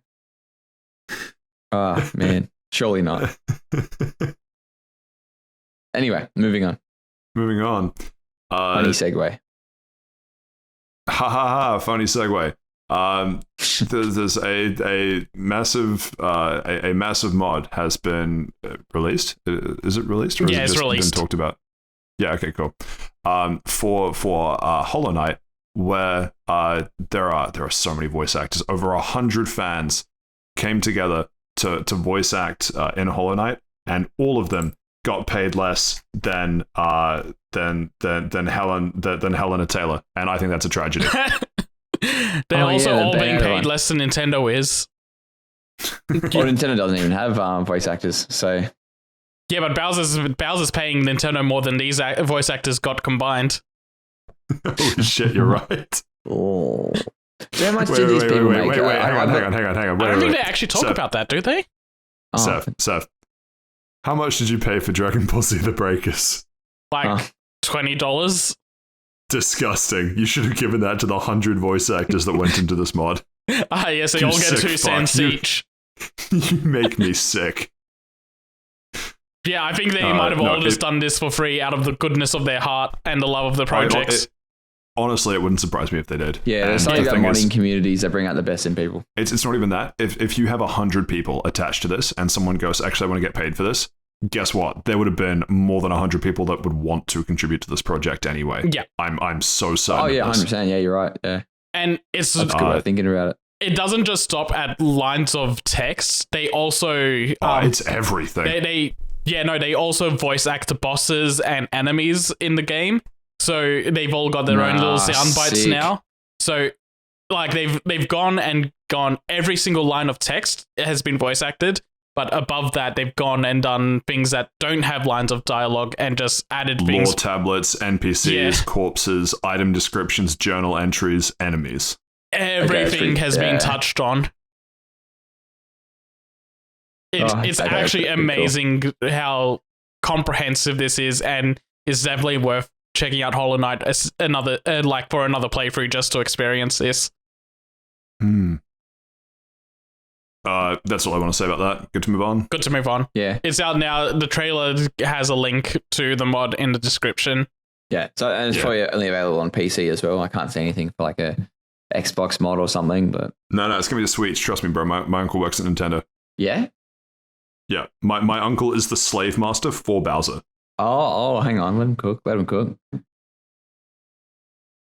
No, I'm not cooking that one any further. That one's done. It's a perfectly rare take. next up, we have some Asus ROG news. Launching May 11th, one of the few things launching in May that's not been pushed back. That's weird to say. This is why Grand Blue got delayed. They were scared of the Asus ROG. Yeah. Cutting their launch. And the pricing is, and I quote, for sure below $1,000. Oh, we've got a price now. It's I know. Yeah. But it's just funny how it's been. Hang on, there was a great quote. Where are we? Shit. Yeah. An Asus representative assuring us that while the retail price was being held back for reveal at the May 11th launch event, I can tell you for sure that the price will be well below $1,000. 200% it will be below $1,000. And then the article has to specifically comment, that's not 200% below $1,000 because that would mean Asus giving every customer $1,000 to take an ally off their hands. Commercial suicide. Very brave of them if they tried that. I'd like to see how it plays out for them. Yeah. Finally, the Steam killer. All it cost was bankrupting Asus. But to go on to what the actual price is, it's leaks thanks to Best Buy that this will come in at $699 US. Yeah, it'd be over $1,000. I'll be honest. This looks. Did you just cut it out for you? No. I couldn't figure out what I couldn't put it into words. It's too beautiful. No, I don't. I do like how it's got the LED ring around the joystick thing. I don't like how it looks like it's got fins. I don't know how it curves the edges. Yeah, I do like the color. But yeah, I don't know. It does look pretty cool though, and the LED strip on the back as well. So apparently, it's call me crazy. I still think I'd take a Steam Deck. So this is 100%. From what I can tell, this is supposed to be significantly more powerful than the Steam Deck. And coming in at $50 more, so it's going to be a fair competition. But maybe you're right. I'd need to see what this thing does, because if it hits what they want, it's going to be compatible with more games than the Steam Deck is. Well, from my understanding, though, it's the Steam Deck is you pick it up, you've got Steam on it, you fucking play. That's it. Like there's very little mucking around. And imagine this. I haven't held a Steam Deck, but from what I hear, it's like a hefty boy. How hefty is this? I'm not heftier. Yeah. It's heavier. Yeah. So Steam Deck is 600. It's in here. Steam Deck 670 grams, and Ally is 680. I think it says 608, so it's a little bit less. Oh shit! So it's lighter, huh? Interesting. It's in that. Oh, sorry. Yeah. The pre-production model was 680. Okay. Yeah. No, you're right. It is slightly less. Yeah. Yeah. Interesting. Yeah. Okay. I assumed it'd be like fucking 40 kilos or something. But yeah, the Steam Deck runs like a Steam OS. I think the ROG Ally just runs Windows. Like it's basically just a portable computer in the form of a handheld console. So it'll just run whatever you can run on it on a Windows PC. It sounds odd to say, but I feel like the control scheme available for the Steam Deck would suit more.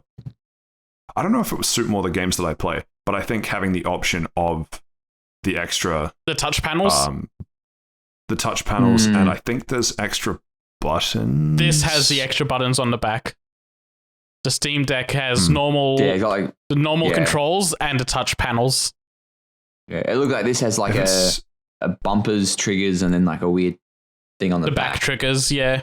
Back triggers, yeah. I couldn't think of a better word. If it's just the difference in touchpads, then yeah, maybe this would be more of interest. But yeah, I don't know. I'm a Steam Deck is one of those things that I've been humming and hawing. Like if one goes on sale, very tempted to pick one up. But how long does how low does it have to go? Like for the sake of argument, let's say this costs $1,000 when it comes to Australia. Probably realistically, probably 12, 1,300 or New Zealand. Cool. So I'm still losing a few like kidneys to pay for it, because that would be Australian money, not New Zealand money. Well, how much in New Zealand dollars would you pay for a Steam Deck? Like, for the sake of argument, for a Steam Deck. So someone at my work had I don't know how this happened. He had an extra Steam Deck that he wasn't using and was selling it close to cost.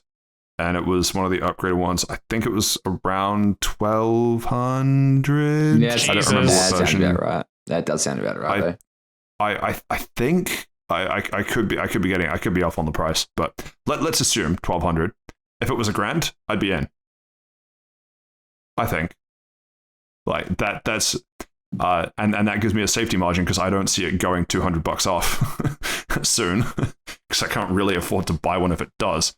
But yeah, I don't know. Like 1,200 is just like 1,200 is only actually that's coming in about the price of a PS5 now. Maybe an extra 100 or so more. Actually, I don't know what a PS5 goes for anymore. Now that they've sort of solved the supply issues, but. Yeah, it's just slightly too much for what it is compared to what else is available for the same price. Yeah, no, I could not justify that much for a Steam Deck. Yeah, that's fucking expensive. Hold on, I'm trying to cook here for a second. Dangerous. 12. I think 1,200 is roughly the price of a video card. At the moment, like a GeForce 40 series. Maybe on the lower end of the 40 series. Yeah, 4070 is about 1,100. Yeah, but anyway, yeah, I'll wait and see. Yeah, I do want to get it, but I don't really game that much on the go.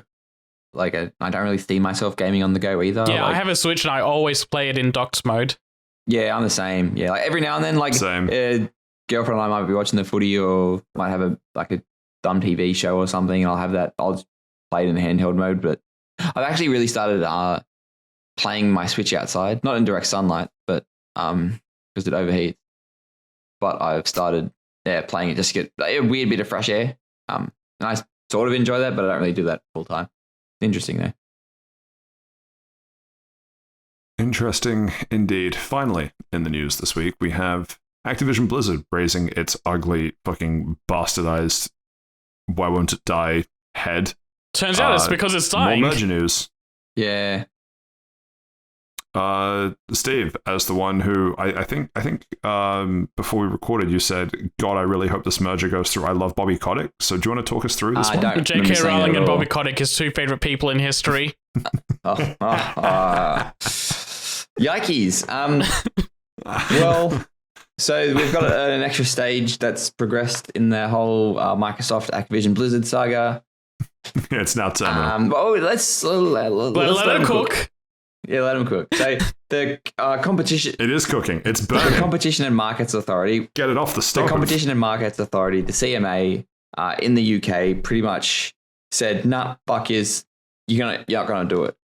Interesting, though, they are only preventing this acquisition because of the issues around the monopoly around in the cloud space, in cloud gaming. Which is can I Xbox goes, don't worry, our cloud offering is shit. Can I add a little fun facts here? No. Some seasoning for the cook? Some seasoning, just for taste. I just said no. If it wasn't for the Stadia dying, this probably could have gone through. But because the Stadia did die, Microsoft's monopoly on the cloud space stayed pretty strong. So thank you, Phil Harrison, as a quadruple agent for Sony. It's not even it's not even like a weird monopoly. It's that because the tech is so new and so early, nobody's really getting into, like, there was Stadia and that didn't really take off in the way that Google wanted to. So they, in my personal opinion, I think they pulled Stadia a bit too early. I think they pulled it at just the right time because there was no growth for that at all. Like, it came out, it bombed, and they continued, and it just kept tanking more. Yeah, but I think maybe it's just that the way it was pitched was always a bit weird to me. They knew what they were doing because when they had that Stadia reveal event, they lined up all the dead consoles. Yeah. Then you and then said, "We will join you soon." Yeah, but there was that. There's that. Was it Amazon's Luna? They were thinking about doing that, or they did do that, and we don't know. It's out. I guess they're supporting it. Is it? But it's not making any headlines. Holy shit, this is news to me. Well, this is breaking news. Holy fuck. Yeah. Let me double check myself on that one. Yeah, I can't remember if that did come out or if it didn't or something. Yeah, and then there's NVIDIA's GeForce now. It does seem like cloud gaming, it's being pitched in a different way, whereas Microsoft can use, because the whole thing is, we've got Xbox Game Pass. You can play all these games on your console, your PC, or in the cloud on your phone. They've got the three pillars of that. Whereas if you're a company that's like the Google Stadia, if you're just trying to get into cloud gaming. Where are the smart fridge gamers at? Ubisoft Plus is part of Amazon Luna. Oh, hang on, let them cook. But it came out March last year in just the US, and it came out March this year for Canada, UK, and Germany. Oh, so it's available in 3 countries. We're in Game Passes. Sorry, the Xbox Cloud Gaming is available in over 100 countries. I think I read before. And to be fair, maybe if they slowed their roll. Yeah, and it does seem like Microsoft is they did it with Windows PCs in the 90s. They got on the front foot. They're beating everybody to it. And they probably are absorbing a couple of smaller companies that are getting into it. But because they are beating everybody to the punch, unfortunately, I think Microsoft literally did absorb a bunch of things as well. And that's why things like Office and Skype and all of that got absorbed into Microsoft. And it just bolstered their standings in the PC space. Imagine denying the Blizzard takeover because you realized that Microsoft owns Skype. Honestly. A bunch of those monopoly laws exist in the US because of Microsoft, because of what they did in the early 2000s. We've all seen that Simpsons episode where Homer starts up an internet company and it literally does nothing, but Bill Gates still comes in and trashes his place. And smashes up his office. There's a lot of stories like that, and there's a bunch of and half the reason why Microsoft is so big in the PC space is because they you sell a computer, that's it, you're ours now. We will just literally tank whatever we can to get ahead, and they did work, and as better or worse, that's the world we live in. And it seems like the big Microsoft defender here. Yeah, I'm defending them right now, aren't I? And then the CMA has pretty much said, look, we don't want to repeat all that kind of stuff. Realistically, they have made the right decision. I don't like it, but I'm a Xbox fanboy. But they've made it for the wrong reason. They've made it because the technology's new, no one's investing in the space because everyone's scared about it. Whereas Microsoft has a bit more disposable income to get into it. There's a whole bunch of little dot points that are fun to point out in this as well. Microsoft, I think it was last year or earlier this year, said cloud gaming isn't an important thing and it's not going to go anywhere for the next 10 years. Trying to sweep the cloud gaming part of stuff underneath the rug for the CMA to kind of ignore it, and it still got caught anyway. They also talked about all the deals they were making, the 10-year deals, going, so there's literally nothing stopping Activision from making those deals with those cloud services at the moment. They could just do that without the need of Microsoft's intervention. And also there's no precedent of how well they'll do on those. So making these deals doesn't mean anything. You've got to invest in that technology. And also with the Nintendo Switch deal, Sony and Microsoft compete at an even level, so Call of Duty makes sense on those consoles, but Nintendo markets to an entirely different demographic, so saying that you're going to expand the market to every single person that owns a Switch is blatantly untrue, but also there's nothing backing up that the Switch is powerful enough to run Call of Duty the same way a PlayStation and a Xbox currently can, so that also, that 10-year deal is also kind of sus because you can't deliver on that promise.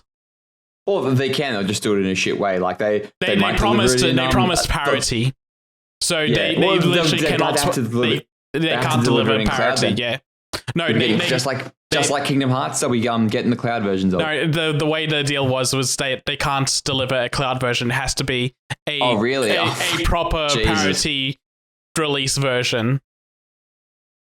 Man, they really shot themselves in the foot with that. Yep. They could have said cloud version. No, the Switch has cloud gaming as well, which it does. In Japan. It's not very good. Oh, is it only in Japan? It is only in Japan. People get around it by just making a Japanese account.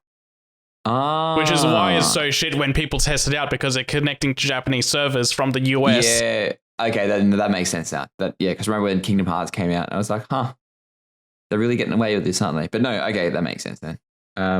But yeah, so it's not looking good. X-Pros, it's not looking good. And they'll have to, if Microsoft's appealing the decision, of course, but if the FTC in the US is probably going to. Oh yeah, this has raised the stakes for the FTC to be able to do this. Like if the CMA had denied it, then the FTC's case would have gotten weaker. But this has just made it stronger. Yeah, and like if the takeover fails, Microsoft will have to pay like what $2 billion to the FTC. They'll have to give Activision like $10 billion or something, as in, hey man, like you promised us you'd buy us, you can't. So it's like a weird stakeholder cost. Like like if Microsoft doesn't get this, and then those talks apparently that Xbox gaming internally within Microsoft is they're not really happy at the moment, because like there's the Xbox hardware hasn't sold as much. There hasn't been any first-party games released in quite some time, and there won't be until Redfall and then Starfield later on in the year. So if this deal falls through, those games don't sell the numbers what they want. We're in strife, fellas. The end of Xbox has been that unironically, but like we might be it'll be going the way of the Dreamcast. I think we talked about it. Sorry, you go, Patrick. But we can't see the end of Xbox as we know it, because then Sony would have a monopoly. The FTC literally can't let Xbox fail. Then they have to approve the thing then, don't they? Well, they don't have to. But yeah, Microsoft just doesn't have the... I don't know. There's probably a bunch of things at play that I don't understand. What were you going to say, sir? It's just more on that sales thing of, we had Hi-Fi Rush come out this year, and I think we touched a little bit on it last week, of Jeff Grubb saying that he didn't say it was a failure, like people were twisting his words, but he said that it didn't meet certain expectations within the company, and like money-wise, it didn't earn what it was supposed to. And which I said it last week, I'll say it again, like I haven't seen those targets. If they, we're going to sell 20 million copies and they sell 10 million copies, still fucking gangbusters. They didn't hit their target. Yeah, but the thing that we also, like, the thing that's suspect to me is that whenever they talk about Hi-Fi Rush and how well it's doing, they say, this is how many players we got. It's not how many units are sold. It's how many people have played and launched the game, which includes people that played it on Game Pass and didn't pay for the game. They paid for Game Pass and then just tried it out for an hour or two. So we don't. Yeah, that's very true as well. Yeah. Microsoft never really releases those numbers about like their agreements and stuff, which would be very interesting to see, especially with a game like Hi-Fi Rush that gets a shadow drop. Yeah, and comes to multiple consoles. Like it'd be very interesting to see those margins. We never will, or we will in like 10 years' time when it's too late. Yeah. But just from when we're all at the Xbox funeral. And I think Microsoft has until the end of June or the end of July to close this deal before they have to do renegotiations with Activision. Like if they don't close it by then that's when they have to do like a payout for the initial deal, renegotiate with Activision, and just try the whole process again. Yeah. Rather just continue the process, not try it again. Bobby Kotick absolutely frothing at that prospect. And speaking of the big man, he put out... before we shit on Bobby Kotick again, I can't remember if it was the Giant Bombcast or maybe it was just a weird Reddit post I saw. But like there exists the possibility that Activision Blizzard might sort of do a weird split thing and only sell like the Blizzard portion to Xbox or the Activision portion. Like it'd be interesting to see what happens, and they still exist. That was part of the things that the CMA said you could do if you want us to agree, and that's when Microsoft doubled down and said, no, we want Call of Duty and everything else. Like the deal was, hey, get rid of Call of Duty, or get rid of Call of Duty and Blizzard, or just take King, and that's it. Yeah. And they're like, no, we want our cake and we want to eat it too. We do what? And in doing so, they shot themselves in the foot. As Seth alluded to, Bobby Kotick our favorite Perfect Zero on the diversity scale, sent out an email to everyone. Yeah, everyone within Activision Blizzard King. Yeah. Basically, there's nothing of surprise saying, not the news we wanted, but fight's not over, blah, blah, blah.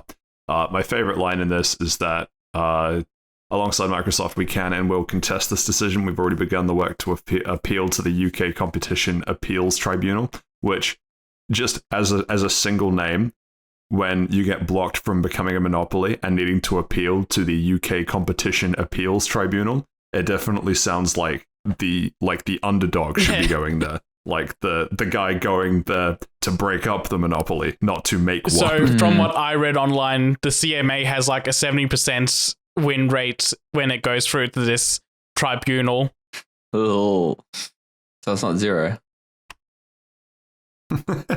You're right. That's not zero. Bobby Kotick's diversity score is going to be in it's for a not hell even of a time. 50-50 chance. Look, in the words of an AI-generated video of the President of the United States, let them cook. The FTC's decision's due late May, early June, and that will loosely be like the be-all and end-all. Yeah, I think it might actually be June. Like after the FTC's decision, that's when the Microsoft has to close a deal. Look, us Xbox gamers are on life support. Do you think if it reaches that point, Microsoft will try and continue, or do you think they'll pull out? They have to keep continuing. Like I don't see, like they're going to keep doubling down. Like they're a big company. Like they don't. They lose all credibility for another buyout of something if they back down. They have to keep going. I think if it gets to that point, they give up and Phil Spencer is out. 100%. If it doesn't go through, he's gone. They might get someone else in to do it, but yeah. No, I think the higher ups at Microsoft, not Xbox, trying to double down on it, but it'll be Microsoft themselves saying, you know what, never mind, we're done. This is just too much money for no progress. We're going to back out of it now, and Xbox needs a reorganization. Well, yeah, possibly. 2013 Xbox all over again. Man, what a wild time that was. It's a media console. If you want to play offline, we have a console for that. It's called the Xbox 360. I can't believe they fucking said that. I'll never forget that. Absolute fucking dumb shit. And that sent all and the the Xbox Connect watches you while you sleep. It sent all the Xbox players to PlayStation. Literally could not recover from that. I'm still an Xbox bro. Anyway, let's we've see. I know you're kidding because you said Xbox bro and not X bro. Stop talking shit about Xbox. That was his bullshit alarm going off. Yeah, that was such a weirdly timed sneeze. X bros, we're sneezing. We're being blessed. That's a sign. That's a sign from the Xbox god. I think we're losing him, Patrick. We should move on.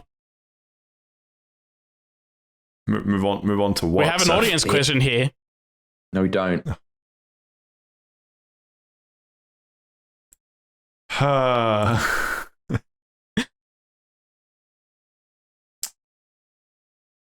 You know what? No, I'm not reading this.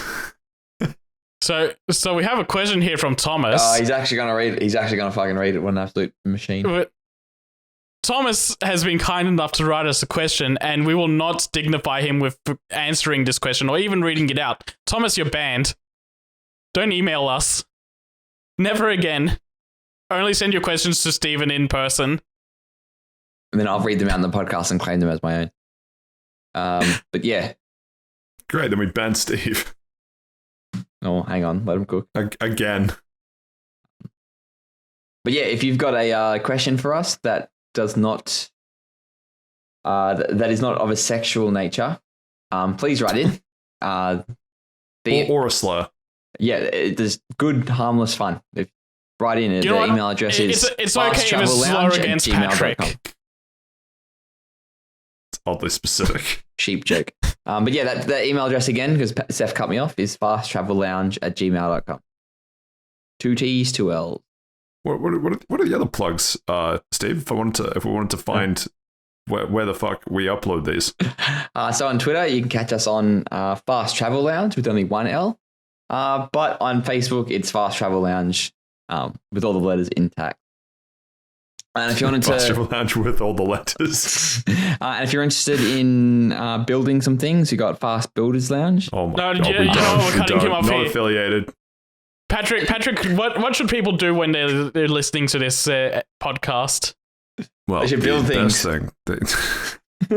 They could build us some support by smashing that like button or giving us a follow on your preferred podcasting platform of choice. You know what? Don't smash that like button. Give it a nice wet smooch. Mwah. Give it a little love tap. No, smooch that thumb. Smooch that like button. Smooch Careful. that subscribe. If there's a kiss, we might get review bombed. Oh, hang on. Let the boys. Don't make it sound like a good thing. Let the boys kiss their subscribe buttons. What nature wanted. Homies kiss all the real homies kiss the like button goodnight. Hang on. Whoa, hang on. Let them cook. Well, that's actually a good one. We might be on something there, fellas. God, I hate this. Welcome to my world. But we are now at the end of episode 70.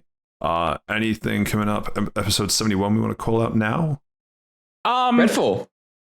Redfall comes out next Tuesday. Ooh, interesting. Redfall comes out next Tuesday. I pre-downloaded it. I've already forgotten it exists.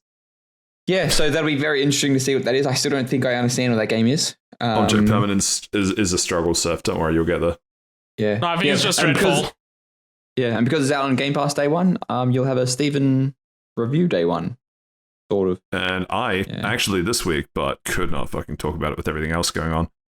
Actually played through the latest Monster Hunter update and the latest Forza DLC. Not all of it, but like a few thoughts. So look forward to that next week from me. And I, after almost a year of putting it off because of so many life things, I finally started streaming Soul Hackers 2. So, and if you wanted to watch you stream, where would we watch you at? That would be at twitch.tv/Kai_Ber, BEHR. How you spell Kai with a K or a C? With a Let C. me guess. Is it CAI? Ah, okay. Yeah, I've basically just done the first hour and a half tutorial section of that. It's pretty fun so far. Maybe I'll have deeper thoughts next week. You won't. I never have deep thoughts. No. I just show up, turn on Vampire Survivors, and just let my mouth run. Doing my mouth run? I got no legs. Why would you stop now? Anyway, as I say, this is the closing of episode 70. Fucking finally, some would say. So thank you so much for listening. I've been Patrick. I've been joined by Seth and Steve, and we'll catch you next time. Bye. Happy birthday, spaghetti on toast. The realest dinner in the world.